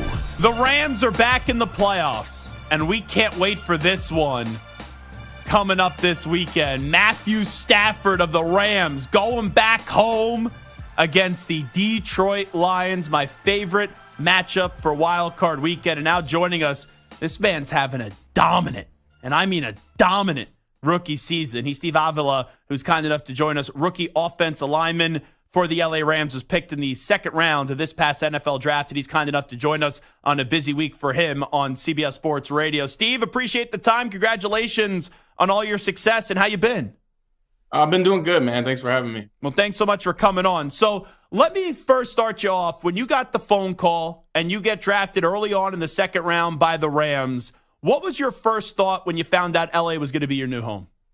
Oh, man. That process was crazy. Just, I mean, there's a lot of not knowing, where you're going to be at. But, I mean, I remember getting a call from Thousand Oaks. And my first thought was like, where the hell is Thousand Oaks? But, yeah, it was California. I mean, you can't really complain. I mean, there's a lot of history back here. They obviously came off a Super Bowl run, or they won the Super Bowl a couple years ago. But it's exciting, man. It's a fun place to be. There's a lot of good people, a lot of great people on the team. I'm excited to be here. Obviously, you're going to be confident in your abilities. You know what you're capable of. But sometimes it just doesn't translate well when you go from college to the NFL. How has this transition from the way that it looks from the outside looking in just been such an easy one for you? Yeah, I mean, one thing that I've always prided myself in is just taking in as much coaching as I can, whether it's from the coaches, from the players, from people's experiences. And I feel like I've asked the right questions, and I feel like I've done the right things to make this transition as smooth as possible. I'm not going to say that it wasn't hard, because it kind of was. I mean, coming in, I mean, you have just such big expectations. You don't want to let people down. You don't want to let yourself down. But at the end of the day, I mean, you do what you got to do, and, things are going to turn out. And I feel like they just panned out the way they're supposed to be, this year. So 2 months ago, it looked like this team wasn't going to make the playoffs. And now you guys are the hottest team in the NFL, winning 7 out of your last 8 games. How do you explain what you guys have been able to accomplish over the last 8 games? Yeah, I mean, it's a game of inches. That's really what it comes down to. A lot of the games we lost were close. But, I mean, the next day we'd go into practice and we'd fix the things that we needed to fix. McVay definitely prides, us, and prides himself in being able to be mentally tough and, go through things you need to go through to get to where you need to be. And I feel like we've just done that. We've had the mindset of winners. We are a younger team, but we didn't let that stop us. And I feel like a lot of the things that we've done, just proves that. Before your time, Todd Gurley used to have such a successful career, but as great a success that he had, it ended very quickly, and that's the unfortunate part of the NFL. Ever since then, LA's been trying to find their consistent running back, and Kyren Williams has now taken that baton this year and is making a big-time statement, and he's been a big part of your success down the end of the season and down the home stretch of the season. You know him so well, blocking for him each and every week. Just what have you been seeing from your teammate that's been able to make him have this success in the final 2 months of the year? I mean, as cliche as it might sound, man, the mindset, you just have to have that mindset of, I'm going to go and get it. And that's just definitely who he is, even as a person. He definitely is he's a burst of energy as soon as he gets on the field. He brings the energy when we get in the huddle, and that's definitely encouraging, being an offensive lineman. So, I knew he was always a good player. I mean, when I first got here, I think he was at RB2, but I mean, everything's panned out, and, he's doing what he's doing, and I'm excited, to be blocking for him. You have so many different people in a locker room, Steve Avila, who joins us right now. And what makes this Rams team so unique is you have guys that are accomplished, like right at the top of their craft in a Cooper Kupp. You have Aaron Donald, who's one of the greatest defensive players of all time. Matthew Stafford, who's finally getting his respect in the league after winning a Super Bowl. But then you guys got some youngsters like yourself, like Kyren, and then Puka Nacua, who's been one of the best stories in the NFL this year. Just how about the dynamic and the team chemistry in the locker room right now that's brewing in LA? Yeah, man, it's high. I mean, I feel like it's always been like that. Even when we were 3-6, there's not been a disconnect in the locker room ever. And that's just one thing, you got to give props to with, the staff here is just picking the players. I've said this before, but they've picked really good players, but they've also picked really good men. And, it's fun being around the locker room. You know, people encourage each other. People always try to pick each other up. And that's definitely why I feel like we're making a good run at this thing. You know how tough it is, and you're going through it right now, and you're excelling as a rookie in this league. To see what Puka Nacua is doing right now, if it wasn't for C.J. Stroud, I think any other year, this guy would have been the offensive rookie of the year in the NFL. Mm-hmm, for sure. I mean, when we went into camp, you know, he was making plays like that. And there's kind of like a little, you know, thing going around. It's like, who is this? You know what I mean? But I mean, I've had talks with him, and he's always had that thought of, you know, I'm the best receiver there is. And that's definitely, you know, what it took and what it takes. And, you know, he's having an amazing season. That's one of my guys, man. And I'm just so happy for him. We know the rookie records that he set this year, and you know what you're doing on a football field as well as a rookie. When you have this much early success, you do start to wonder, well, what's the next level that you guys could take it to as some youngsters? That's got to be fun to think about. Definitely. I mean, we drafted a lot of rookies, and I know that all of us can contribute, and it was very much expected of us, you know, as soon as we got drafted, you know, because just how young we were going to be. And I'm really excited for the future. I do feel like the Rams are going to have a really bright future. We definitely encourage each other. We know what needs to be done, and, you know, that's just the culture that's set around here. You walking into that locker room, it probably can be intimidating. You know, I know it's a job, but when you have Aaron Donald on the defense and Matthew Stafford on the offense, those are some pretty legendary names. What impressed you the most so far being on the offensive side of the ball with your quarterback and Matthew Stafford? Yeah, man. He's just so locked in. He knows so much, and it's almost like mind-blowing.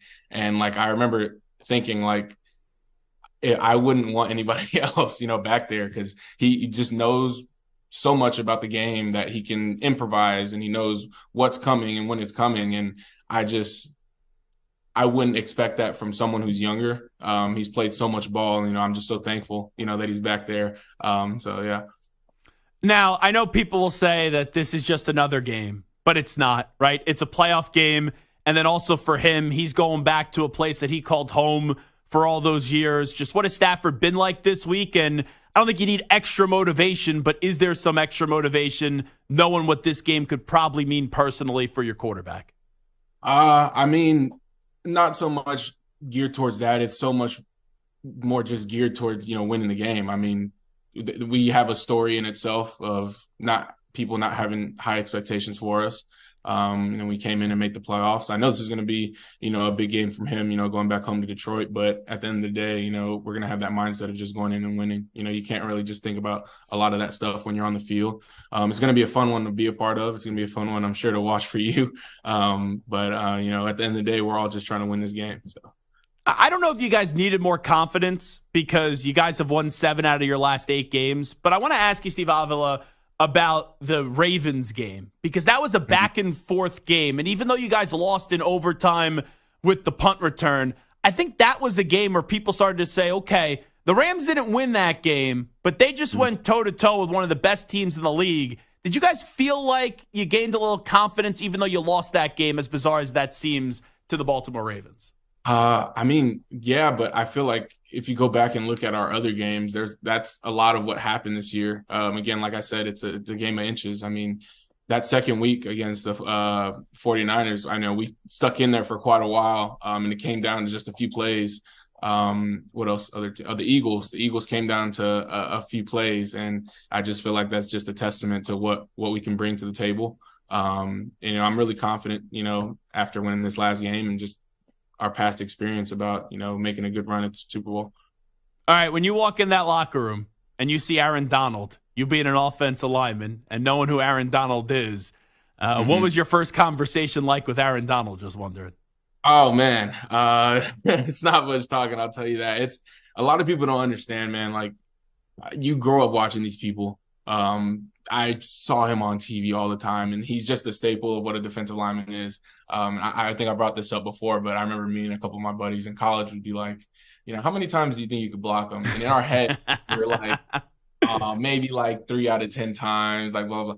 And I went back to tell them that it would be 0 because he's just so good at what he does. He's definitely gave me a few pointers when we're on the field. I'm learning going against him, and that's all you can ask for. It's the best of the best. And it's just such a blessing, going against someone like that at practice. Yeah, and I would have to imagine when you go up against the standard in practice, it makes the game I know you go up against great defensive players each and every week, but it makes it probably a little bit easier, right?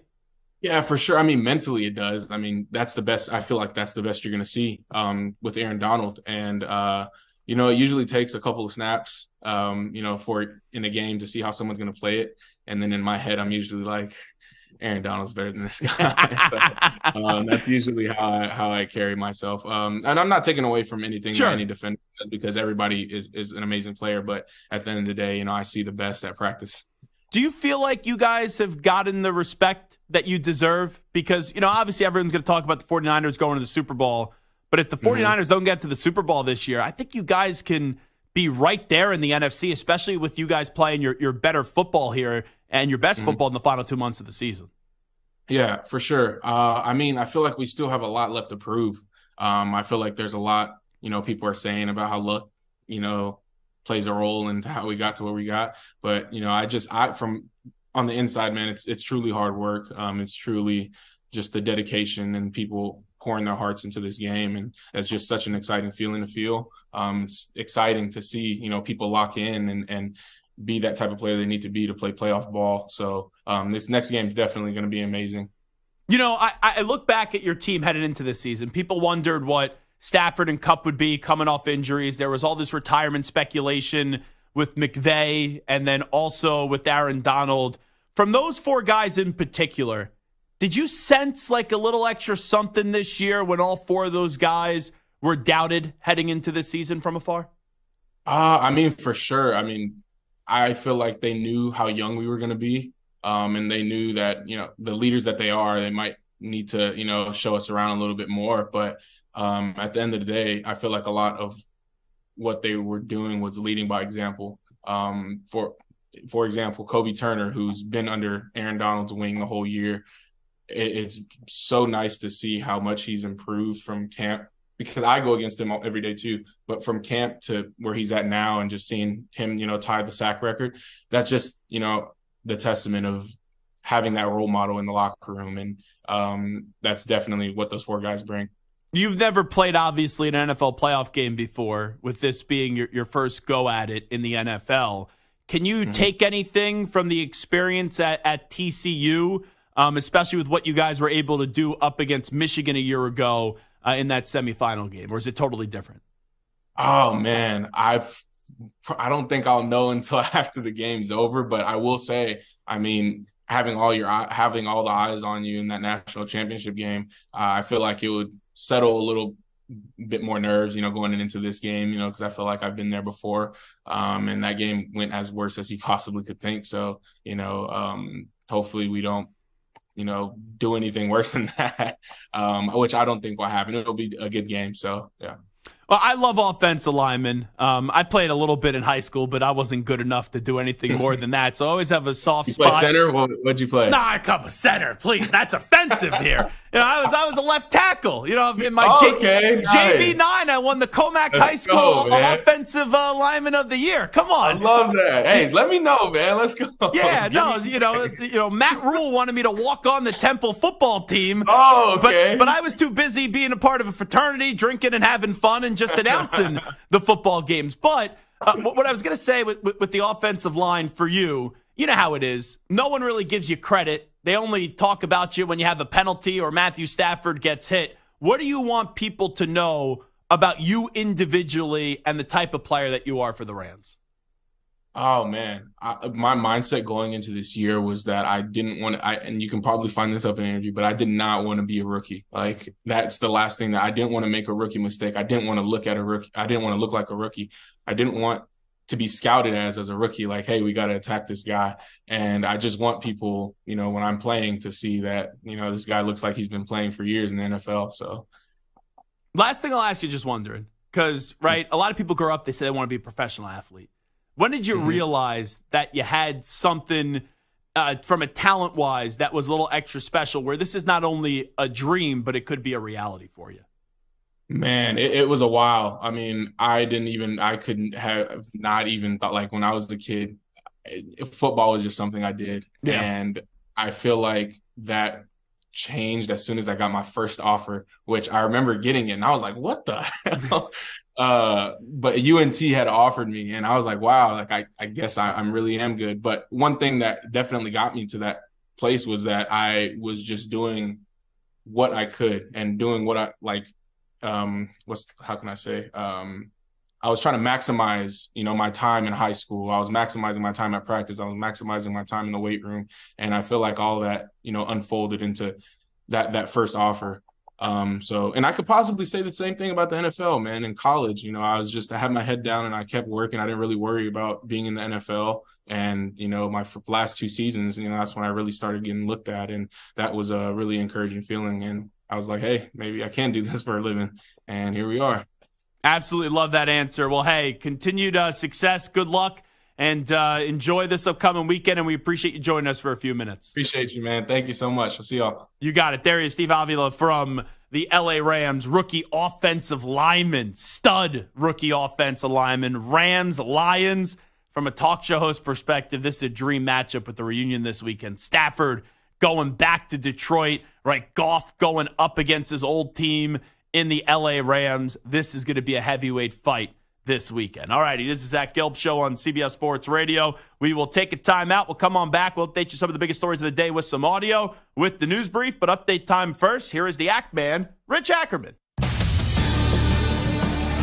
CBS Sports Radio. Sports Flash. Another wild card game this weekend features the Steelers and Bills in Buffalo on Sunday, and Mason Rudolph will start at quarterback for Pittsburgh for the second straight week. They'll also be without a key member of their defense as expected. TJ Watt has been ruled out with a knee injury. Mike Vrabel adds another intriguing name to the coaching carousel. He was reportedly let go in Tennessee after 6 seasons. Vrabel is a former coach of the year and had 4 straight winning seasons, but have now had back-to-back losing years, and Amy Adams Strunk called the move the most difficult decision she's had to make as controlling owner.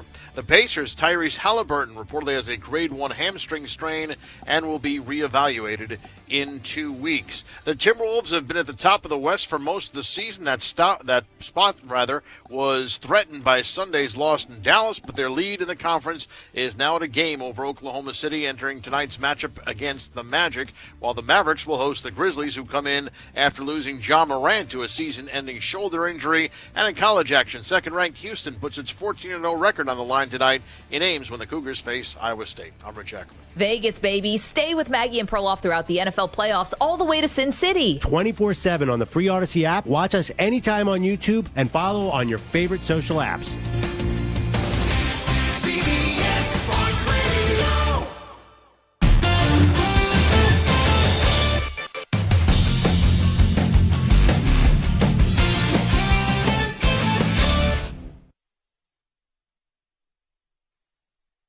You're in a 5-minute break.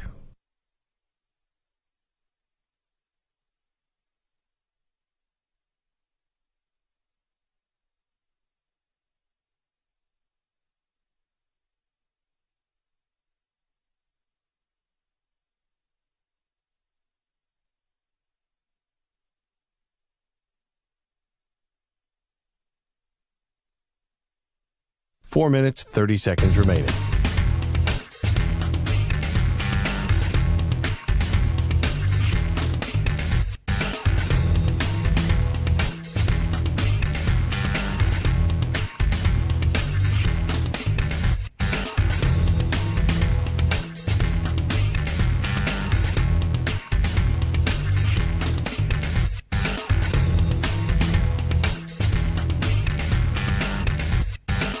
Four minutes remaining.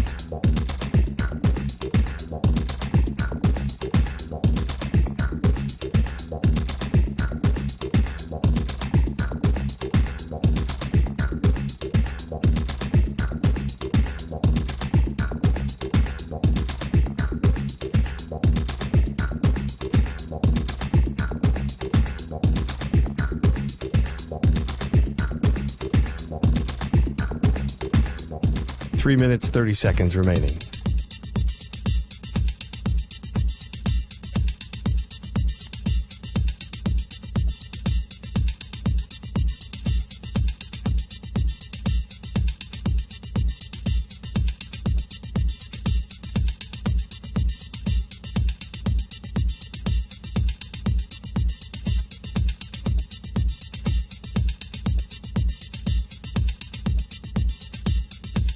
Three minutes remaining.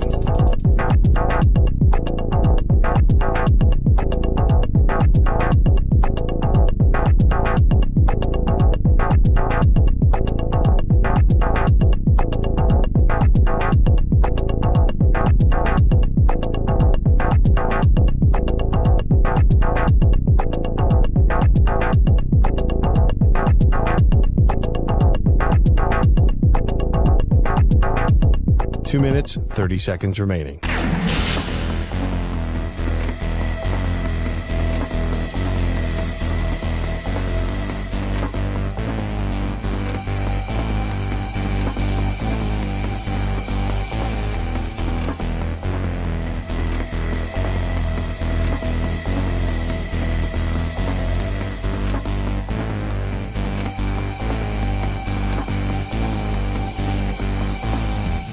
Two minutes remaining.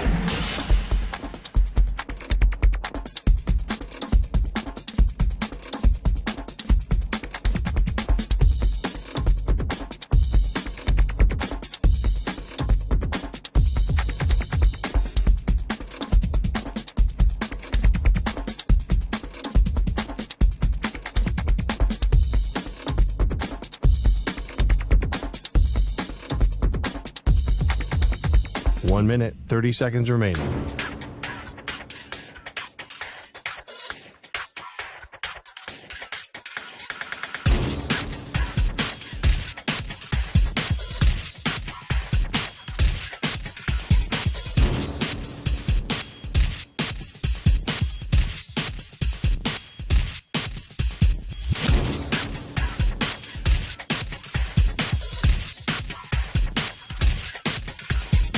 One minute remaining.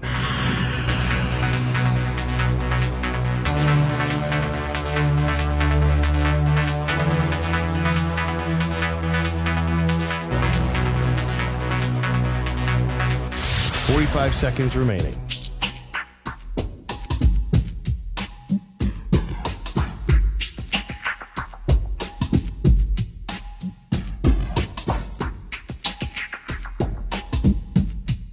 Thirty seconds remaining.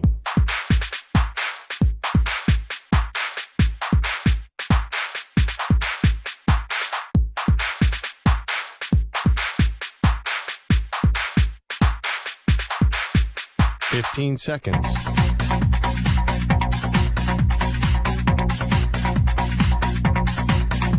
Break ends in 5 seconds.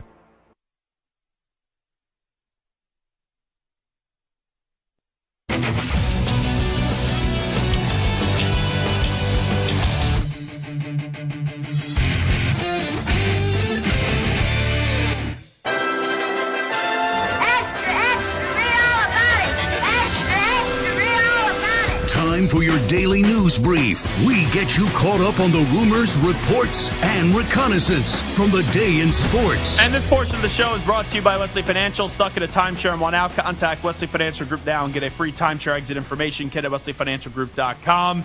Here is DJ Moore of the Chicago Bears. He was asked, did he speak to the front office about keeping Justin Fields as their quarterback? I did, and like I said, when it come out, whatever happens, and maybe it's what I said they do or not. It's really not up. It's not up to me, but just to have a voice on it is pretty good. And they seemed receptive to you.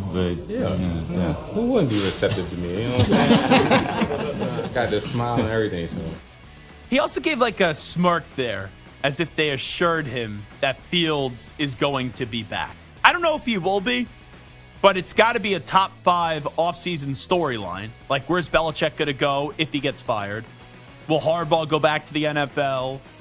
Where's Mike Vrabel's next landing spot with him getting fired today by Tennessee? And you also got to see, are the Bears going to trade the number 1 overall pick? That's definitely a top 5 storyline of this offseason. Here's Arthur Blank, the owner of the Falcons. Was it a mistake to not pursue Lamar Jackson this past year?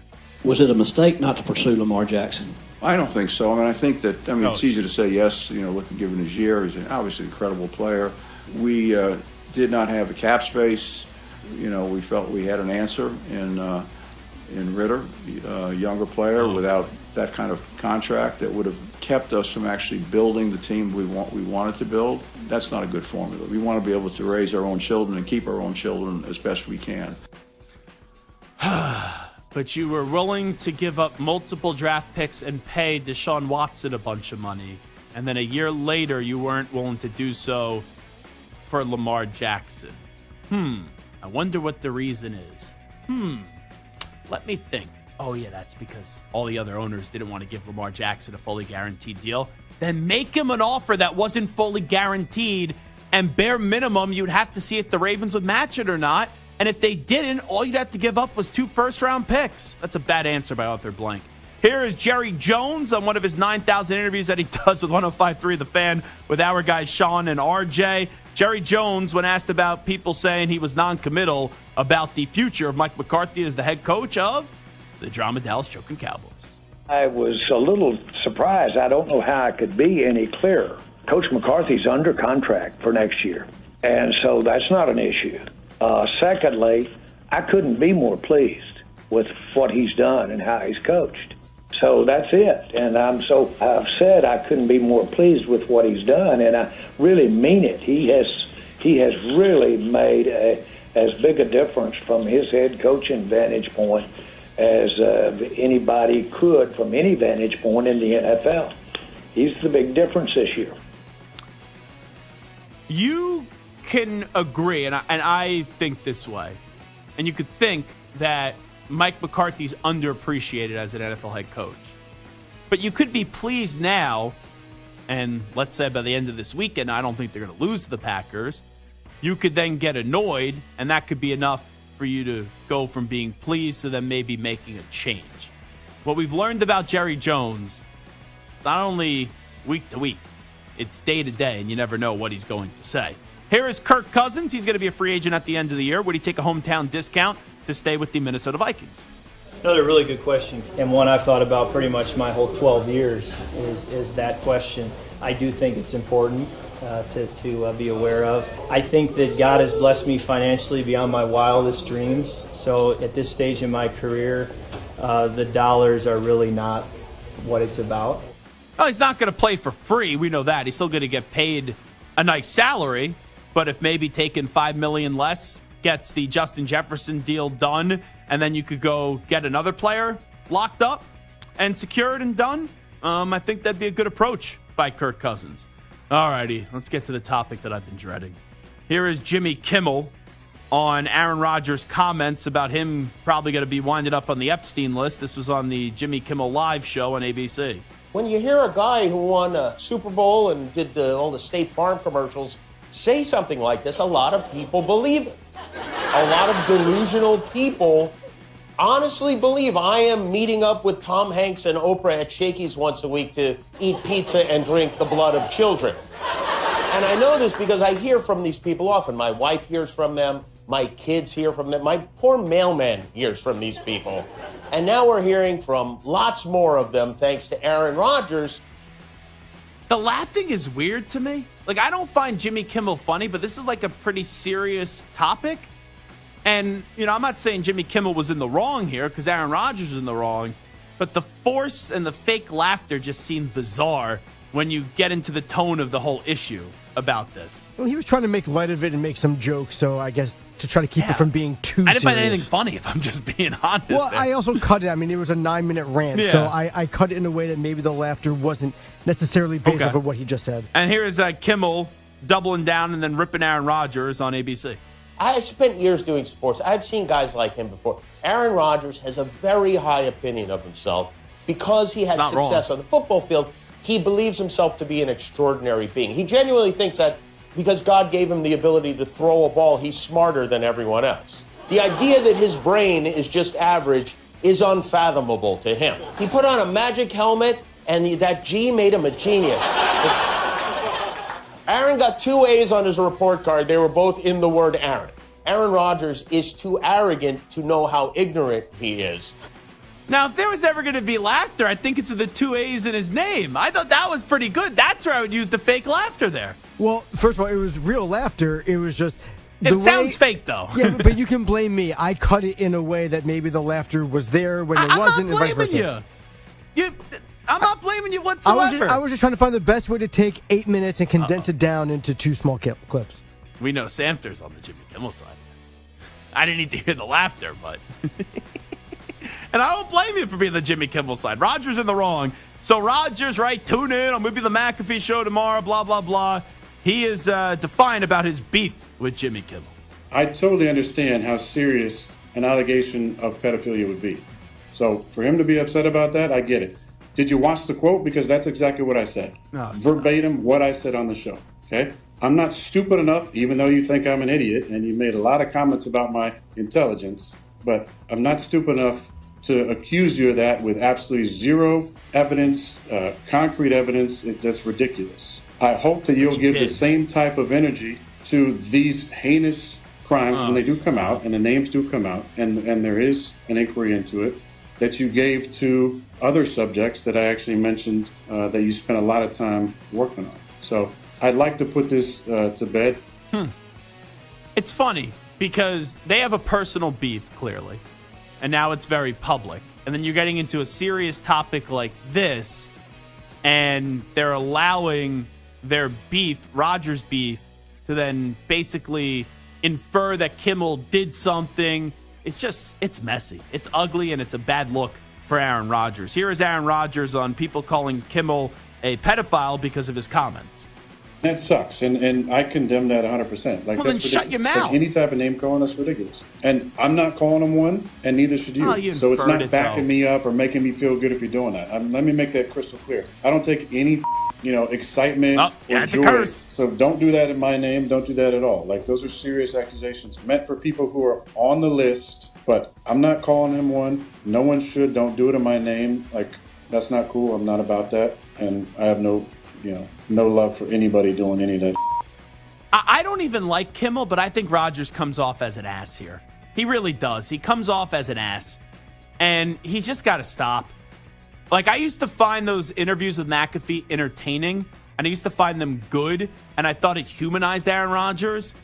But the last few weeks, it's like, enough. It really is enough. And it's kind of getting embarrassing for Aaron Rodgers. I'm sure people will get in my mentions now and call me a snowflake and call me an idiot, call me a moron and a dope, but Rodgers thinks he looks good here, but he doesn't look good. The one thing I didn't hear in any of the comments, and I didn't listen to the entire hour of Aaron Rodgers, but I didn't hear the word "I'm sorry." No, because he's not. Or apologize. He's not. I didn't hear any of that. Does that shock you? I wasn't expecting Rodgers to apologize. Nor do I really care if he did or he didn't, but he's in the wrong here. But he'll keep on saying that his quotes were taken out of context and blah, blah, blah, blah, blah. Just ridiculous. Will Jim Harbaugh leave Michigan? We discuss next.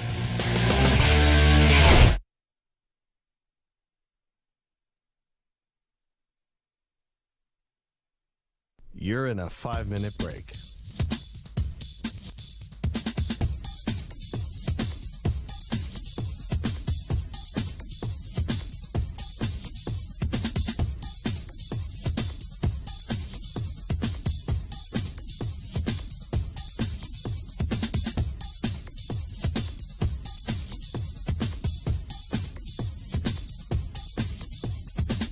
Four minutes, 30 seconds remaining.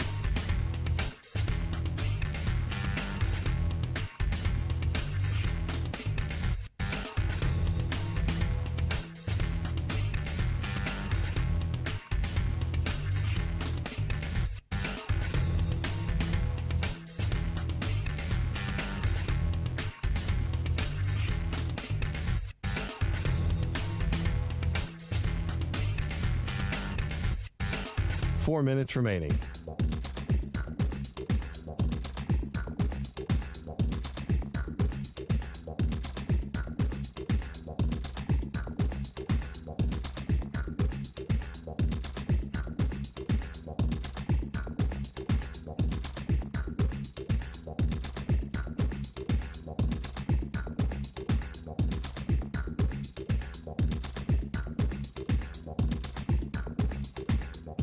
3 minutes, 30 seconds remaining.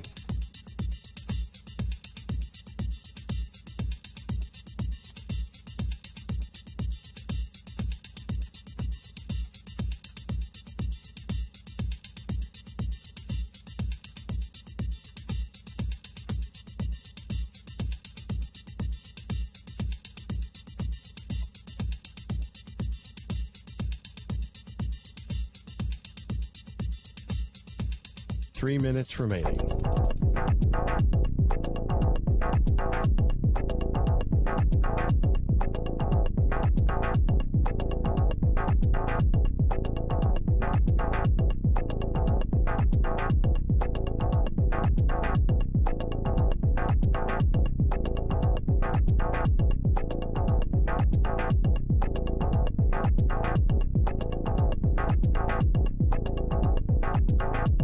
Two minutes, 30 seconds remaining.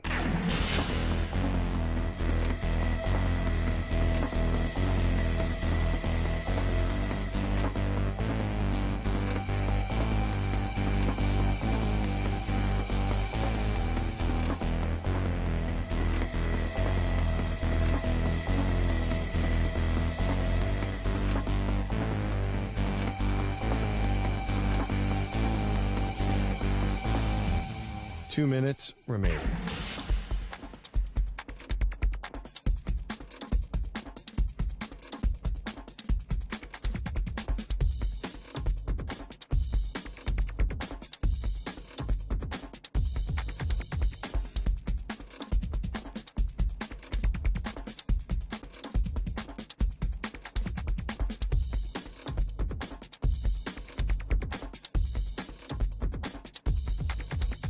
One minute, 30 seconds remaining.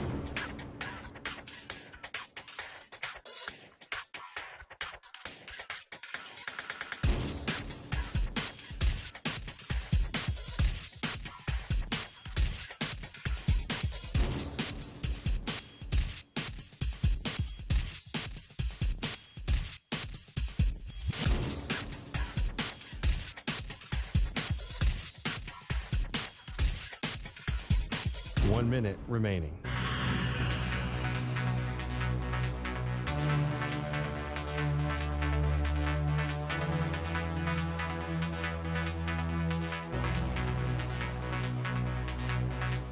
Forty-five seconds remaining.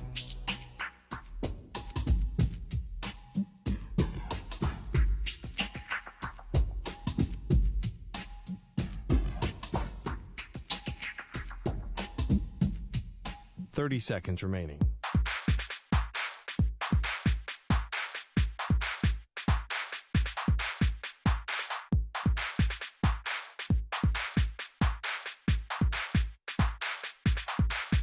Fifteen seconds.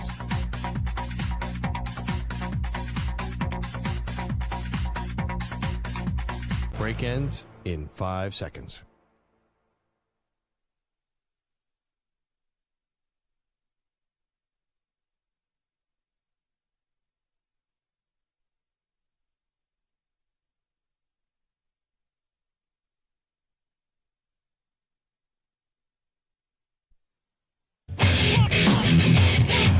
He's live.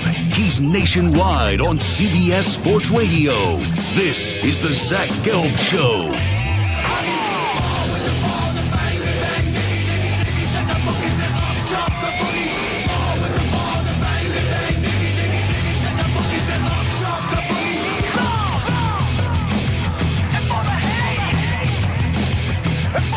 Here's your host, Zach Gelb. And away we go, hour number 3 of our radio program. My eyes are still open. I don't know how. I'm on 90 minutes of sleep. And we continue our very fine radio program. Now, it's not because I'm just a sicko on why I only slept 90 minutes last night.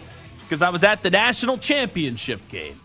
And I was working hard and enjoying myself watching the Michigan Wolverines take care of business up against a team that I respect a lot and like a lot in the Washington Huskies. Michigan, you're national champs.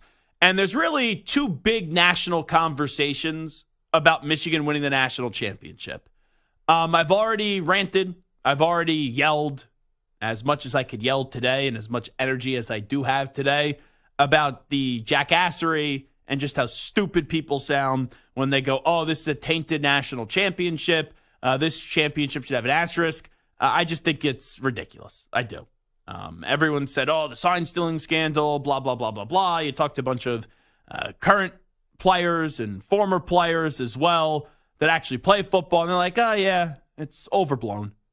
This goes on more than you think. I understand maybe the way they went about it was not right. I never said that Michigan should not have been punished, but I don't think it really impacts the results on the field. Now, with that being said, everything was even since mid-November, and the Michigan schedule didn't really start until November anyway because there's a bunch of cupcakes this year for Michigan, and the Big Ten was not as great as what people maybe thought it could be entering this season, and Michigan played bully ball because that's what Michigan does, and Michigan's smart, and Harbaugh redefined this program in the trenches. That's what all good football coaches do. They build their football team in the trenches.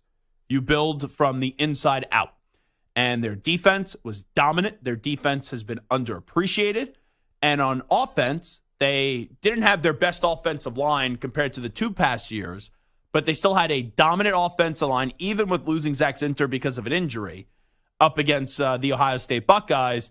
And you have maybe one of my favorite college football players of all time in Blake Corum. Blake Corum has been synonymous with the end zone. He got career touchdown number 60 and 61 last night in a Michigan national championship. And I really do believe this. And I say this as a Heisman voter. If he didn't get hurt last year, I think he would have won the Heisman last year. But then he gets hurt. You had the explosive game from Donovan Edwards. And I think that took him out of winning the Heisman Trophy because he got hurt towards the end of the season and wasn't available for Michigan's biggest games of the year. But that actually, in a weird way, his injury could have been the best thing to happen to Michigan, as like twisted as that sound, because I really do think that pushed him to not end his career at Michigan that way and then come on back. And even though this was not a great year for Donovan Edwards, like what he's been accustomed to, I had a feeling last night, and I said it all throughout the week, that Donovan Edwards was going to have a massive national championship game. And he did, because Donovan Edwards has big playability. And when the season was in the final game and the season was at the biggest part for Michigan in their schedule, which was the national championship game, Donovan Edwards had 2 runs to start the game that just set the tone for what that game was going to be. And even though at times, right, it got a little close, like at halftime, it didn't feel like that should be a 7-point game. And at one point, it was 20-13 in the second half. It's like, uh-oh, Michigan's playing with fire eventually through their defense, and then their defense setting the tone for their offense to capitalize on it, which was the reverse in the first half. Then the offense came through when they needed to at the end of the game to put the game out of reach. But what a brilliant performance by Michigan last night. The way they played defense up against Michael Penix Jr., and then their offensive line just dominating, Blake Corum and Donovan Edwards dominating as well. And then J.J. McCarthy did not really get asked to do a lot, but that throw that he made to Colston Loveland that set up the big touchdown towards the end by Blake Corum, his first of the game, that was a timely throw and who J.J. McCarthy is as a quarterback. Because when you have a great defense, when you have a dominant offensive line, and when you have a run game that's just a 1-2 punch, you don't really need to do much as a quarterback. You just can't mess it up. And that team, their leader is J.J. McCarthy. And being on the field last night, right, you see that, the praise the players have for J.J. McCarthy, even though it doesn't seem like he's playing a huge role necessarily on the stat sheet, that dude is just a winner. And I go back to 3 years ago when he basically told Michigan fans to take a chill pill and that you got to believe in this team and you got to believe that they're going to turn it around. And they did that. And J.J. McCarthy, when Harbaugh says it, he is like the best quarterback in the history of the Michigan Wolverines. Now, let's not get crazy. I know people are going to say, but what about Tommy Brady? We're talking about what they did as a college quarterback, not what J.J. McCarthy is going to end up doing in his pro career. And I do believe... No, I heard it. You said J.J. McCarthy's going to be better than Tom Brady. I just heard it. You know what, Samter? A lot of days I would have the energy to play like whack-a-mole here and fight back at you. I do not have the energy today to fight back at you and smack you back. So you know what? The whack-a-mole, you being the mole, you win today. I misfired on the Headline, on Heisman voter Zach Gelb says J.J. McCarthy the better quarterback than Tom Brady. Interesting. Yeah. You know what? If Awful Announcing wants to write that, if Barrett Sports Media wants to write that, go ahead. There's a lot of days I have energy to fight. This is the rare day where you know what, every fighter gets beat up from time to time. This is one of those rare days where I'm looking at the clock right now and I'm saying, I got to get on out of here. And like an idiot, because I'm a nice person, someone reached out to me tonight and they said, oh, can you come on my radio show? And I was like, yeah. And I didn't ask like what time. And they go, 8. And they go, oh, actually, can you do 8:30 p.m. Eastern? So I said, I could do 8:30 p.m. Eastern, but you better send me a reminder. I'm not usually a reminder guy. Like, I'm not one of those egos and one of those guys like, oh, you need to remind me to come on your show, blah, blah, blah, especially when you ask me the day of. But at 8:30 p.m. Eastern, I actually fear that I'm going to fall asleep right after the show ends. So I need to shut my eyes because I only got 90 minutes of sleep last night, but it's worth it. It's worth it. It's worth it. It's worth it. So, no, I'm not going to fight you today, Samter. Note to self, you are primed for the picking. Yeah. You know what? You want to take your shots now, that's fine. But remember, I get sleep tonight, then I wake up tomorrow. You're not going to remember and I'm ready to go. As my buddy Stu Finder would say, I'm ready to roll. Ready to roll. Coming up tomorrow. Yeah, but you know what, though? You're so tired now that if I were to go after you, then you're not going to remember any of it tomorrow. Oh, no. Ask any of my friends. Was that a dream? I could be a petty person, and I do have a good memory. But I have done that recently. I have dreamt about things. And then I have thought that they actually have occurred in real life. So, hey, that happens. But anyway, I think a fascinating conversation. 2 things about the future of Michigan. Will Harbaugh be back next year, and will J.J. McCarthy be back next year? And I believe I know the answer on Harbaugh.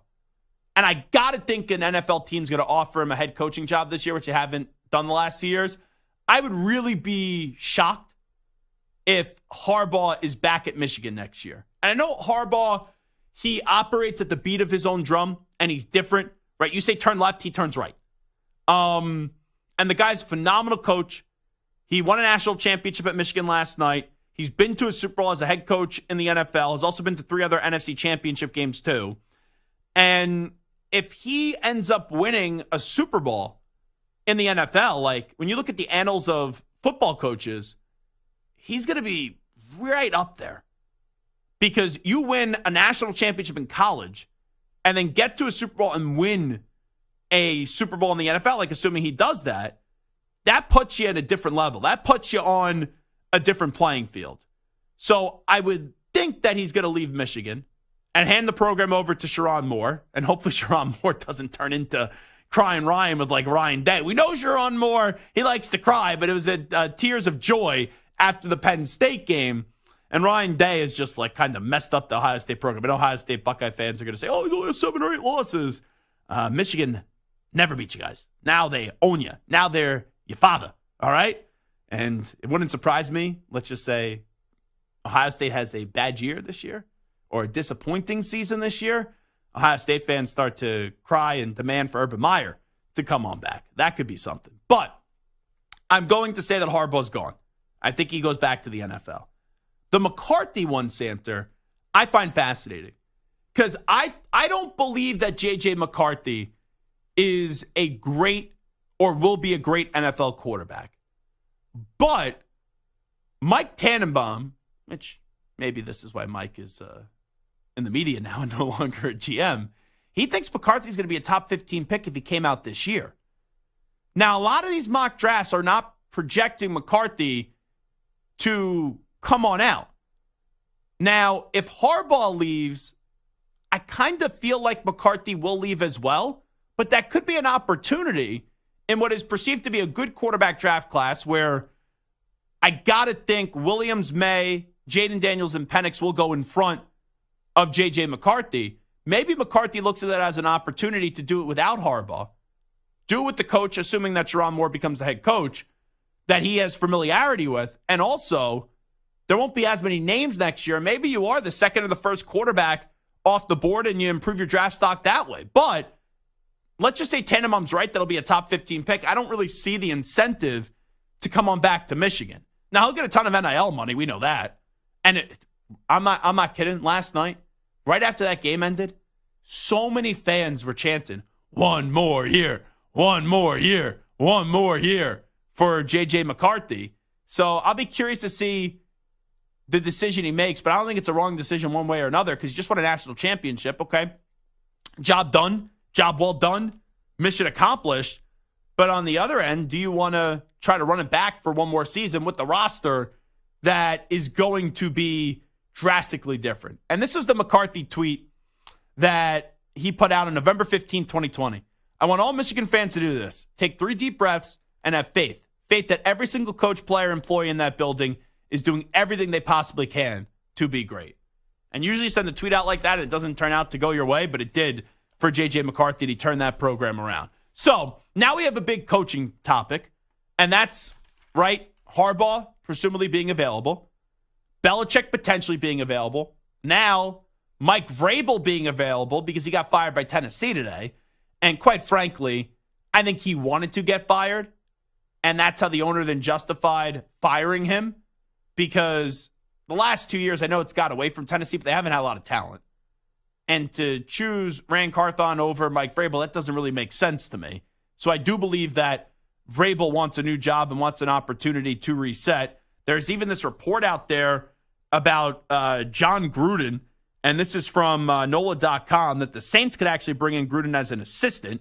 Now, you got to remember, Gruden's been around the Saints a little bit this year. There's been times where he's been seen with Derek Carr in the practice field. So there's some connection there, obviously, with Carr and then also Dennis Allen as well. So there's a lot of rumors out there, but the 3 big names are Belichick, Harbaugh, and Vrabel.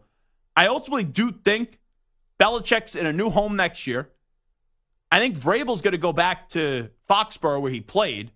And this year, I've never seen a coach on a bye week, and I know he's getting honored because he's in the Patriot Hall of Fame, but on his own bye week, get honored by the team, then stick around and watch the entire game with the owner in Robert Kraft. So that relationship could be trust, and Vrabel could look at it as, okay, I get to build this organization the way that I want to, and I'm going to get patience because there's not a lot of building pieces in New England. And that's kind of like the 3 big names out there. It's Belichick, it's Harbaugh, it's Vrabel, and then what else happens? Like, can Gruden go be an assistant and then make his way back to head coach? I wouldn't hire John Gruden. I think he's an overrated head coach. And then you had the Schefter stuff, Samter, too, where, Schefter's talking about how he doesn't think the Steelers would fire Mike Tomlin, or should they? Especially with them now going back to the playoffs. And I don't think they'll win this game this upcoming weekend now without TJ Watt.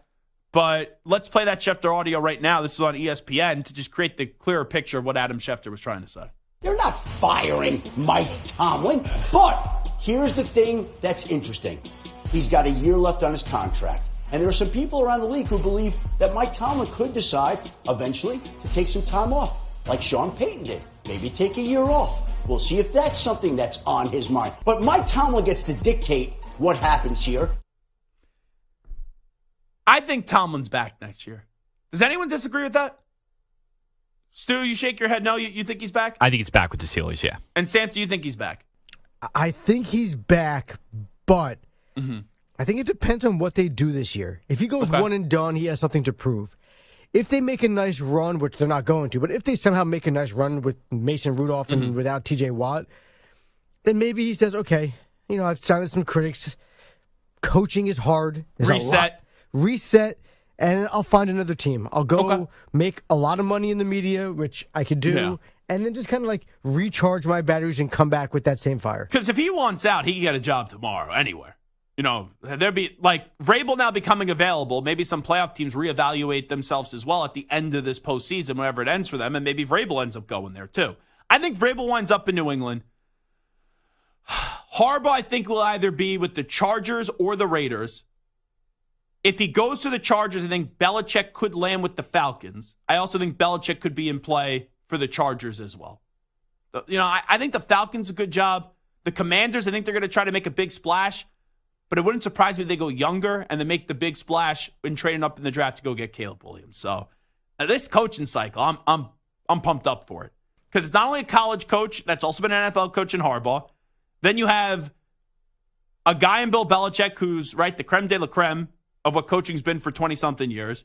And then you got Vrabel, who everyone knows he shouldn't have been fired, but he did get fired. And teams are going to get a really damn good coach whoever hires Mike Vrabel. Do you think there's any chance that Vrabel would go to the Patriots as an assistant if Belichick doesn't get fired? No.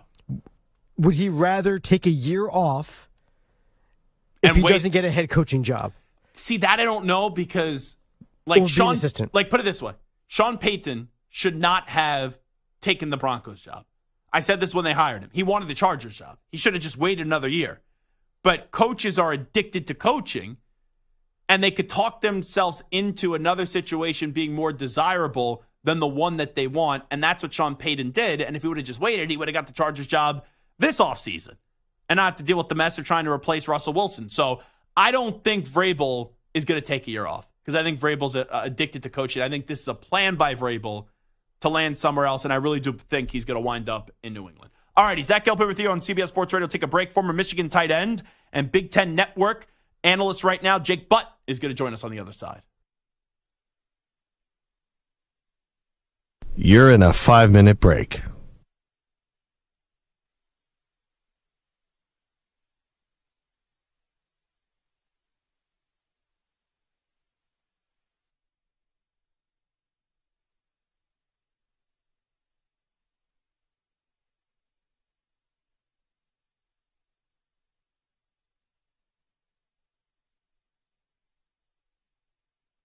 Four minutes, 30 seconds remaining.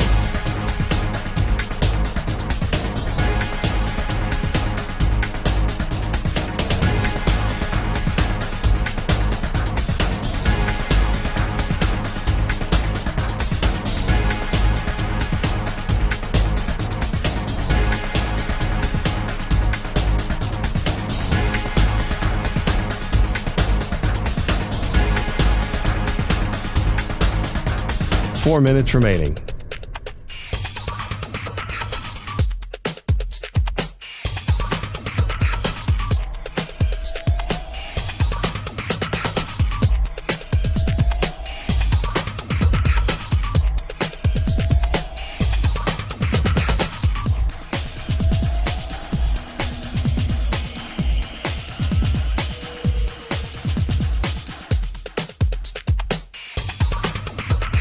Three minutes, 30 seconds remaining.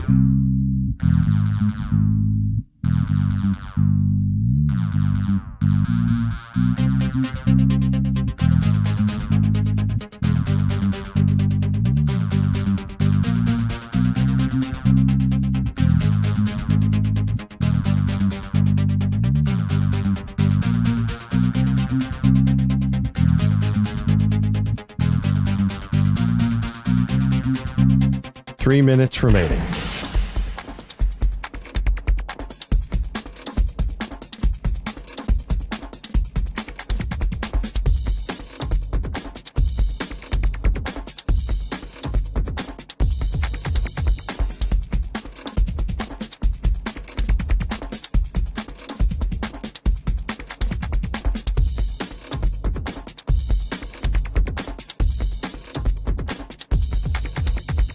Two minutes, 30 seconds remaining.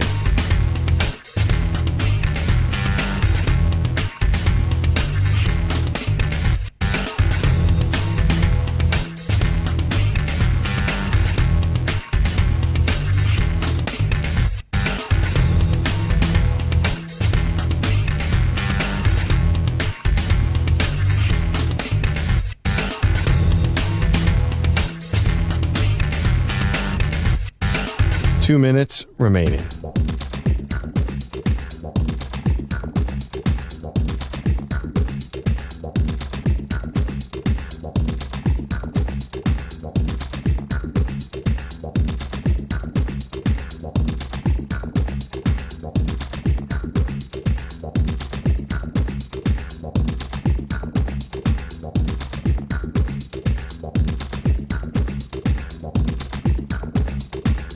One minute, 30 seconds remaining.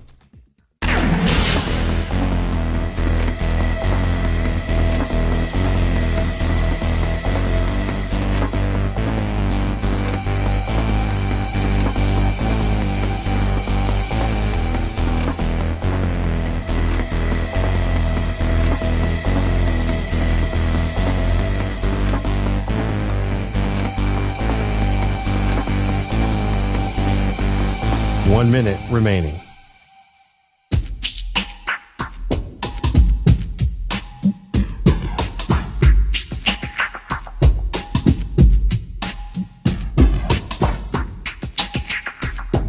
$45 seconds remaining.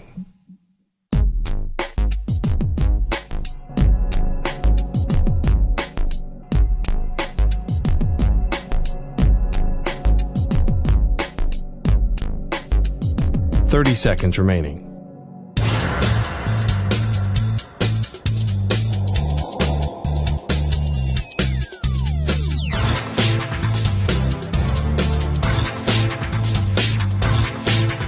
$15 seconds.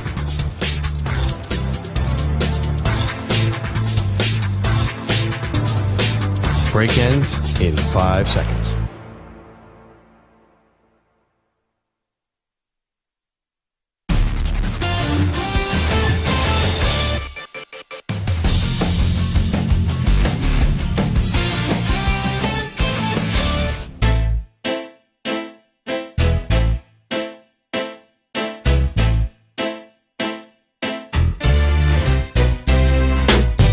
Now back to the Zach Gelb Show. Alrighty, I'm back in New York City. Didn't get much sleep last night as I was at NRG Stadium. Hail to the victors. Michigan, your national champions, taking care of Washington last night in H-Town. Someone that was in attendance working for the Big Ten is a former Michigan tight end in Jake Butt, who's kind enough to join us right now. Jake, appreciate the time. Thanks so much for doing this. I would ask you how you're doing, but I saw you run around the field last night in the postgame, and your smile pretty much told the entire story.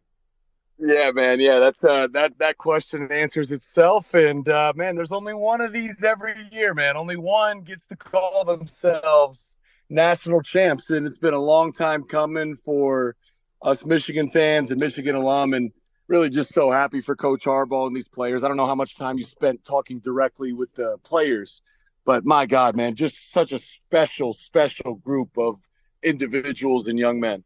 No, they definitely are. And the last 3 years, we've had a bunch of them on, from Blake Corum to Colston Loveland, Chris Jenkins, and there's so many likable players on this team. But let me start you off with the first half. I was saying it all week, play bully ball, run, and then run some more. The start Michigan got off to, and also it being Donovan Edwards, who was great last year, then this year there's been some good moments, there's some bad moments. I thought it was pretty neat on the big stage for Donovan Edwards to play his best game of the season so far. Oh, no doubt, man. And, he had a conversation actually leading up to the game where he was kind of talked about, the mental battle. And, he said, hey, listen, man, it's been a real struggle for him. And he mentioned, he's dealt with mental health challenges because of this. Talked about how he needed to go see a counselor. And I could just say, man, I was a guy that's been, I tore my ACL 3 times. I was repeatedly injured. I understand the principles of having expectations and feeling like, you could do something special. And yet, for whatever reason, you weren't able to do it. For Donovan this year, it was just missing production. It was shocking. I think we all thought maybe he was going to be one of the best running backs in the Big Ten, maybe in the country. And it took him the whole year to get to that moment. But good things happen to those who wait. The offensive line on those plays opened up gaping holes, man. Seriously, you look like the parting of the Red Sea. You could drive a bus through those lanes, man. And his speed did the rest. And just lastly, man, what you could tell, the special part about it is look at the way his teammates came to celebrate with him. That, to me, showed how special he is and how special this team is. And then when you get to Blake Corum, I don't know what else there is to say about Blake. I thought if he didn't get hurt last year towards the end of the season, he would have won the Heisman Trophy. But then to come back and to have this season now have, 61 career touchdowns in his Michigan career, and he ends it with the national championship. You're talking about one of the all-time great Wolverines. He's got to be a top 5 player in program history. Oh, no doubt. And when you think about it, you have to factor in, when I think of greatness, I factor in the off the field stuff too. Yeah. And it wasn't just him. It was a number of guys on this team, guys that continually, NIL, I was told, hey, this is bad, man. How are we going to give these young guys millions of dollars? Look at what they've done with it. Look at what they've done with it and how that's impacted the Michigan community as a whole. But, certainly I asked him post-game about his legacy, and he kind of echoed what I just said. He wants to be remembered of more than just a football player, but, man, we'll remember the football player in him as well. Jake Butt here with us, former Michigan tight end, now a part of the Big Ten Network, does a great job as a Big Ten Network analyst. So the first half, it was running the ball, offensive line, and then in the second half, you really saw the defense take over this game when the offense had their fair share of struggles. It's kind of crazy because all year, Jake, we heard Penn State fans talk about how great their defense is. Ohio State fans talk about how great their defense is. But the best defense in the Big Ten ended up being Michigan. And to see the athleticism in that secondary and just how tough they are up front, man, that was an impressive performance they had up against Michael Penix Jr.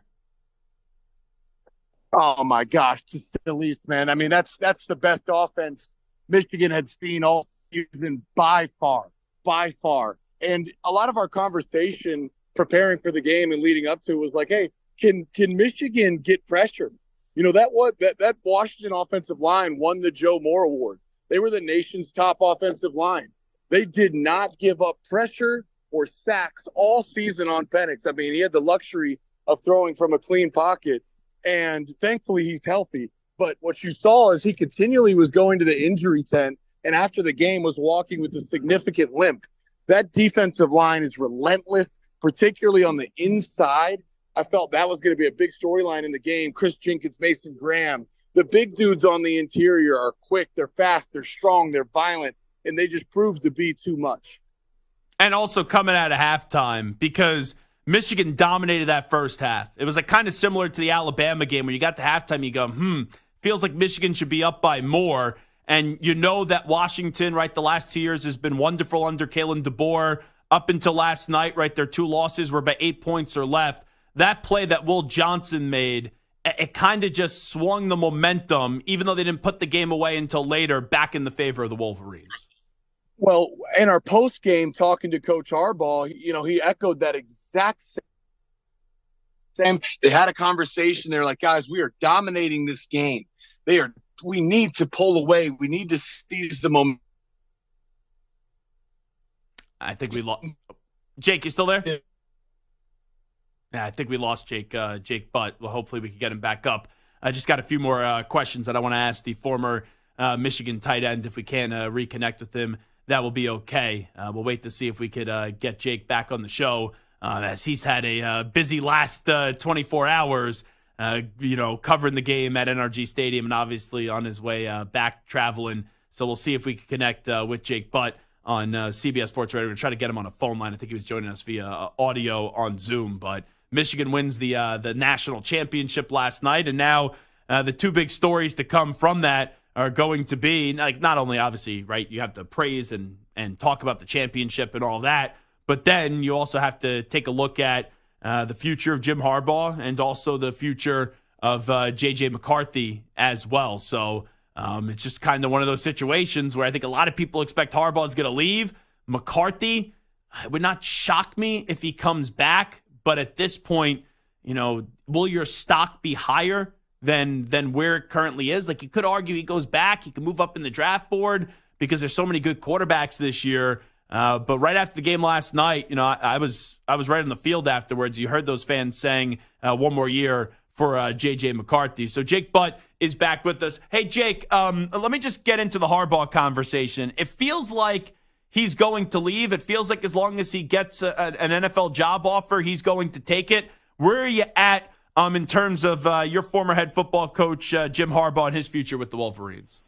Yeah, I mean, listen, I've been asked a bunch about this question, and hey, what does my gut tell me? I really have no idea what Jim Harbaugh is going to do, and I just think that that's who Jim Harbaugh is. Anyone saying that they have a hunch or that they know Jim Harbaugh's next move, I mean, come on, guys. We do not. No one has known anything for Jim Harbaugh's next move, man. He's a unique guy, truly one of one.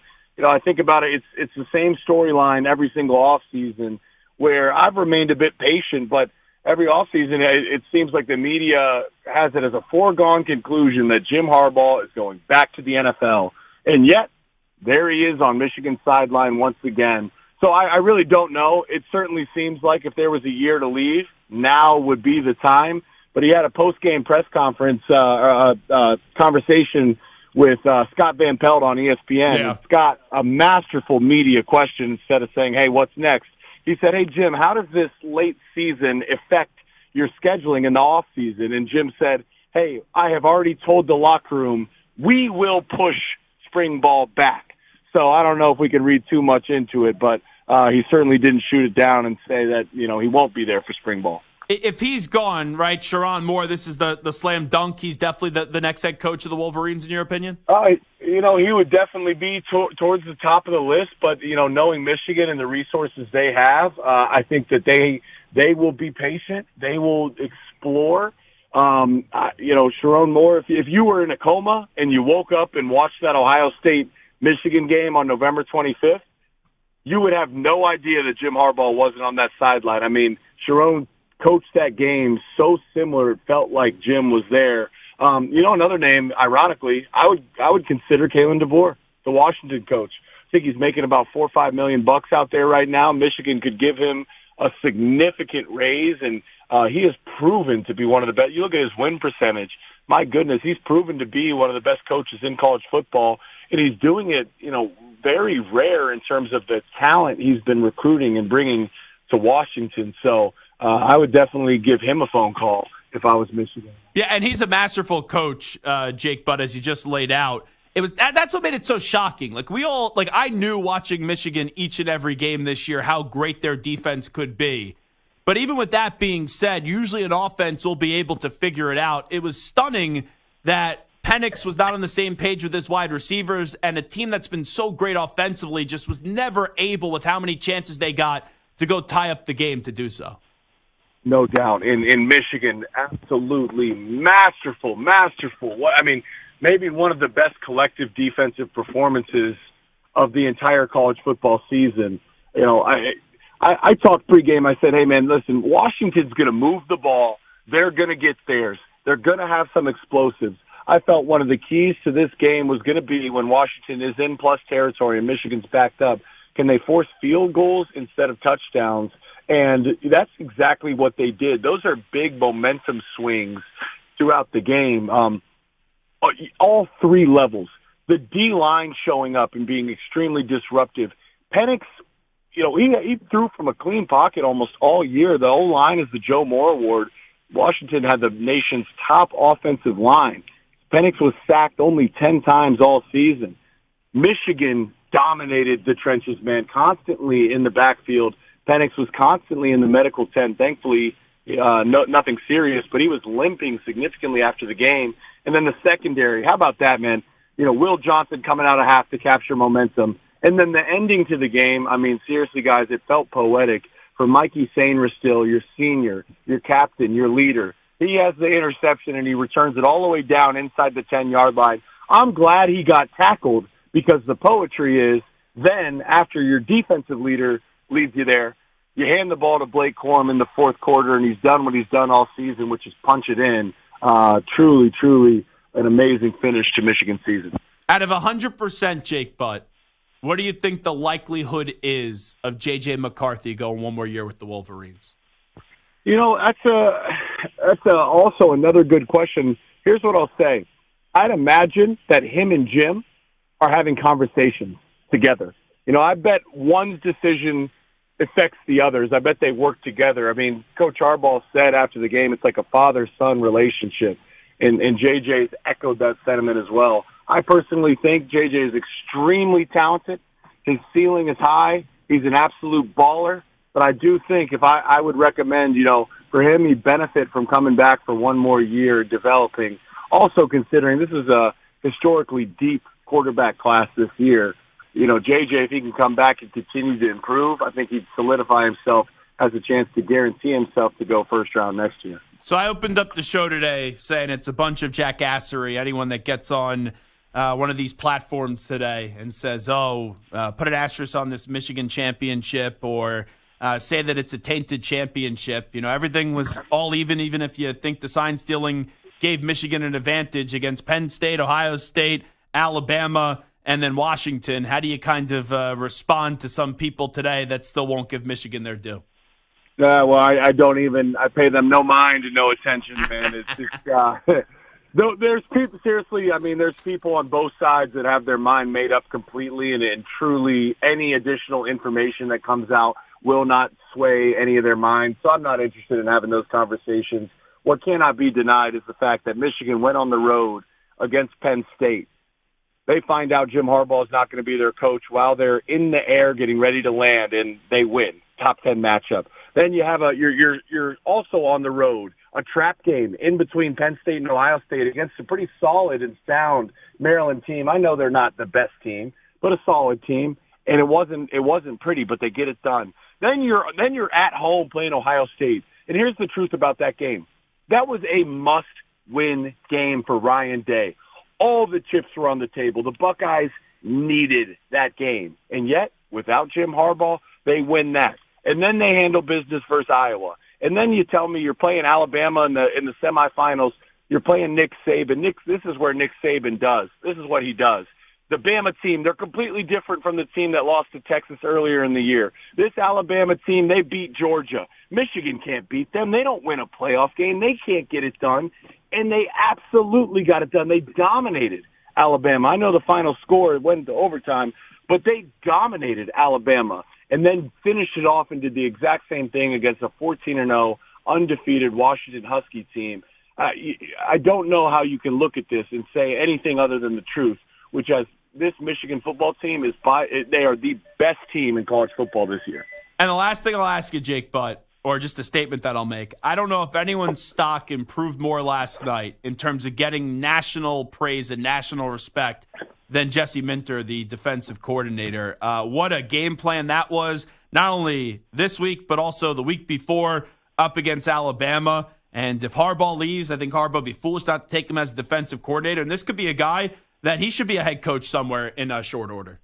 100%. And those two guys, Sharon Moore and Jesse Minter, you look at the coordinators, that is a huge reason. As much as anything, the coordinators, it started with Mike McDonald, who's coordinating the Ravens defense, and then it went to Jesse Minter, Sharon Moore's growth.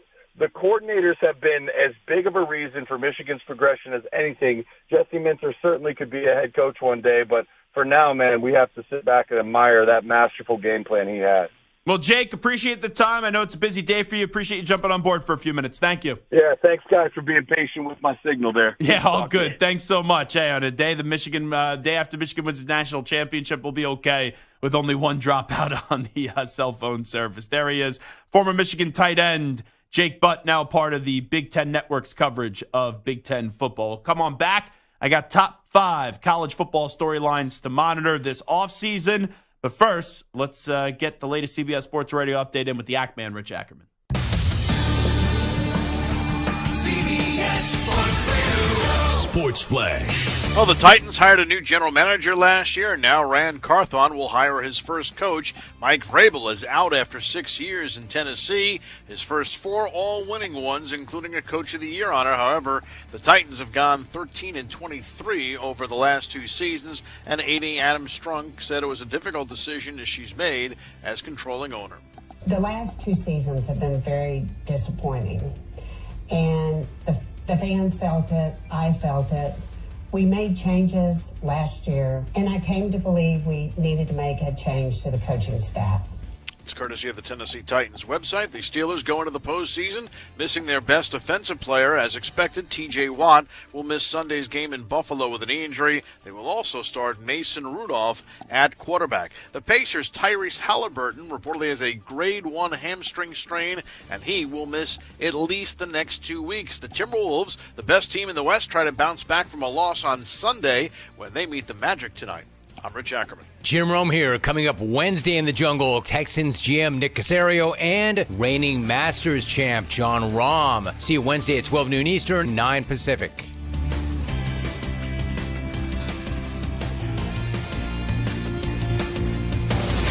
CBS Sports Radio.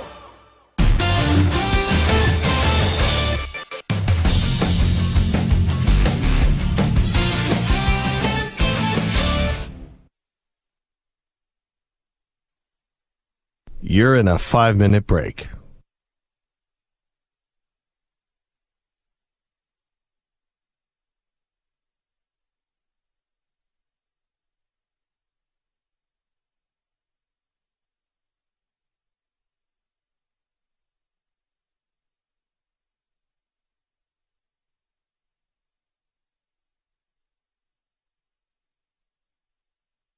Four minutes, 30 seconds remaining.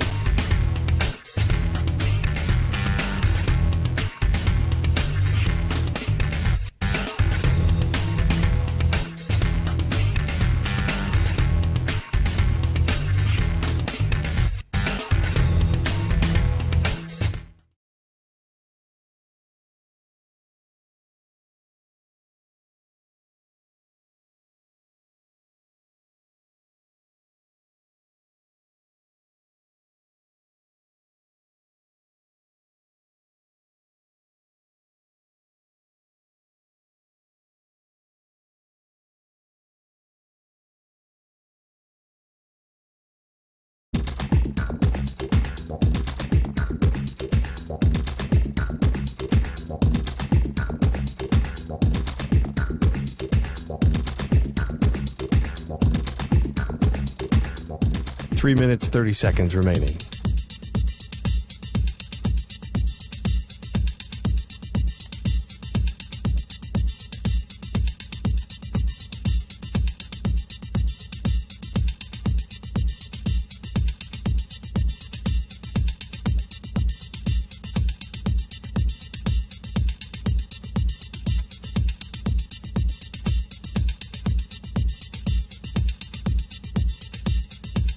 Three minutes remaining.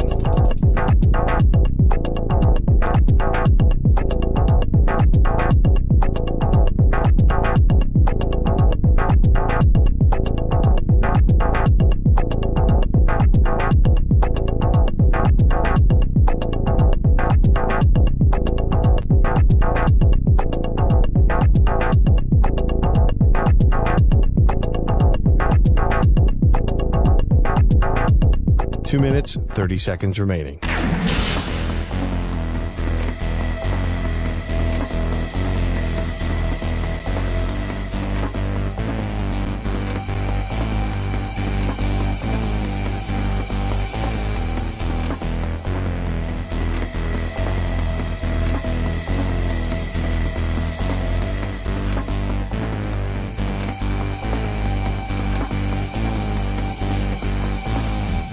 Two minutes remaining.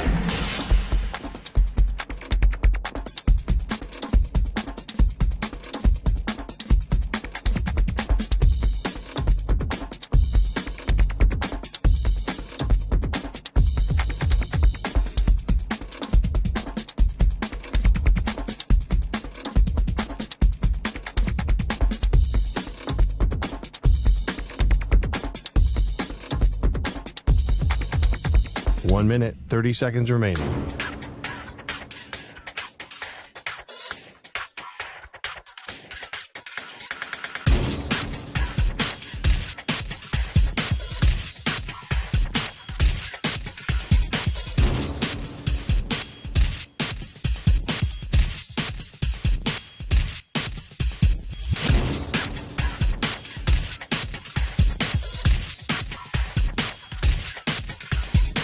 One minute remaining.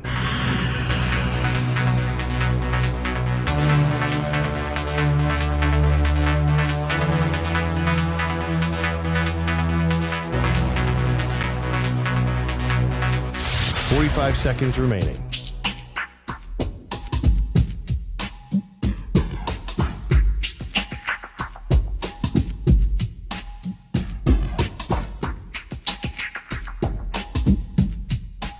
Seconds remaining.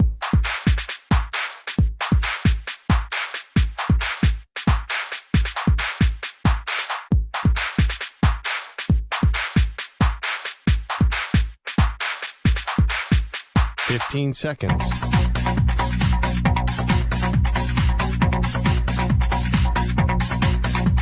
Break ends in 5 seconds.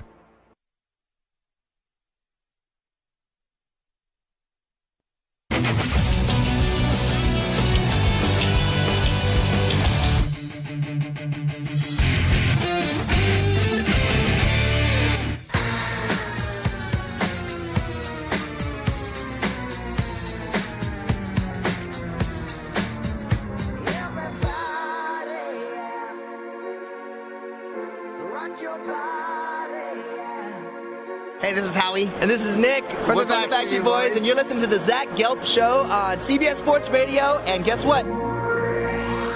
Zach is back. All right. He's live. He's nationwide on CBS Sports Radio. This is the Zach Gelb Show. All righty, wrapping up shop. It is the Zach Gelb Show on CBS Sports Radio. I do have 5 storylines that I want to look to in this offseason of college football where it's kind of nuts. Season's over. And now we got to wait until August and September for college football to come back. You know, spring game, SEC Media Days, Big Ten Media Days, things like that. But until we see games, it's not until August. And like Labor Day weekend, I love for many reasons.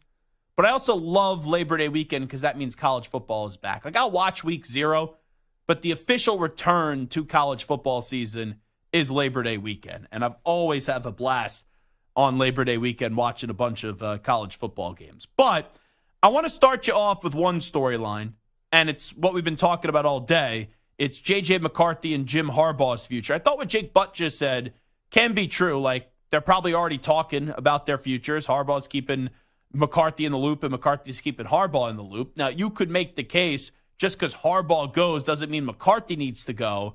But with that relationship, not saying that he can't have that relationship with, you assume it would be Moore would be the next head coach, and they have a good relationship, and they worked together for the last few years. But I can see McCarthy saying, okay, Harbaugh goes, it's time for me to go as well. But let me play you some audio. This is Jim Harbaugh after the game on ESPN on how long he'll take before thinking about his future. 48 hours, yeah, and give the guys some time too. I mean, I told him 3 or 4 days ago we're moving spring practice back. We usually start on Valentine's Day, February 14th, because we love football. But this year we're going to move it back. We're going to move it back about a month. And that'll be good too. We'll have some nice weather in the spring in Ann Arbor. So does that mean he's not coming back? I mean, that he's coming back, Harbaugh? Like, I don't believe that. I don't want to say I'd be stunned, but I would be surprised, really surprised. Even though you can't predict Harbaugh, it's kind of like Belichick. You can't predict Belichick. I would be surprised if he doesn't go back to the NFL, especially with all this looming nonsense from the NCAA. So that's a big storyline there. McCarthy and then also Jim Harbaugh, what they're going to do. Let's play one more Jim Harbaugh. This is on the whole sign-stealing scandal. He was asked about it one more time last night in his post-game press conference. Yeah, it couldn't have gone better. It went exactly how we wanted it to go, to win every game. The off the field issues, we're innocent, and we stood strong and tall because we knew we were innocent. So obviously something happened, but it showed it had no impact, and that's what you see with a lot of these scandals. Like the Astros went on to win again after their scandal. The Patriots went on to win multiple times again after their scandals. And Michigan, when everything was even, they embarrassed Penn State in the trenches. They beat Ohio State without their head coach on the field. Then they win the Big Ten championship. They play Alabama. They dominated Alabama in the trenches. And then last night, they did so once again in the trenches up against Washington. It just shows you old school football still works. Have a great defense. Do what Alabama used to do for years in the SEC. Have a great offensive line, and you run the ball, and you have a quarterback that can be a game manager that knows how to win and makes the timely throw like he did last night to Colston Loveland. So, McCarthy, Harbaugh, what's going to happen? Now, I think another big storyline. Will Arch Manning be the starter next year for Texas? And does Quinn Ewers come on back another season for Texas, or does he go to the pros? And it felt like that Sugar Bowl should have been Quinn Ewers' last game with the Texas Longhorns, but it doesn't mean that it necessarily will, because once again, you know that the first 4 quarterbacks taken in this draft in some order are going to be Williams, May, Daniels, and then Penix Jr. So do you think going back another year and then you reset a year from now will make you elevate up the draft board? Another one, and a big part about this is next week you have to officially declare if you're an underclassman going to the NFL draft. Cam Ward has already announced that he's going to go to the NFL draft. But Danny Cannell said this with us last week. that there's been some rumors or there's been some chatter that maybe Cam Ward will reverse that decision. He hasn't, even though he said it, it's not official yet.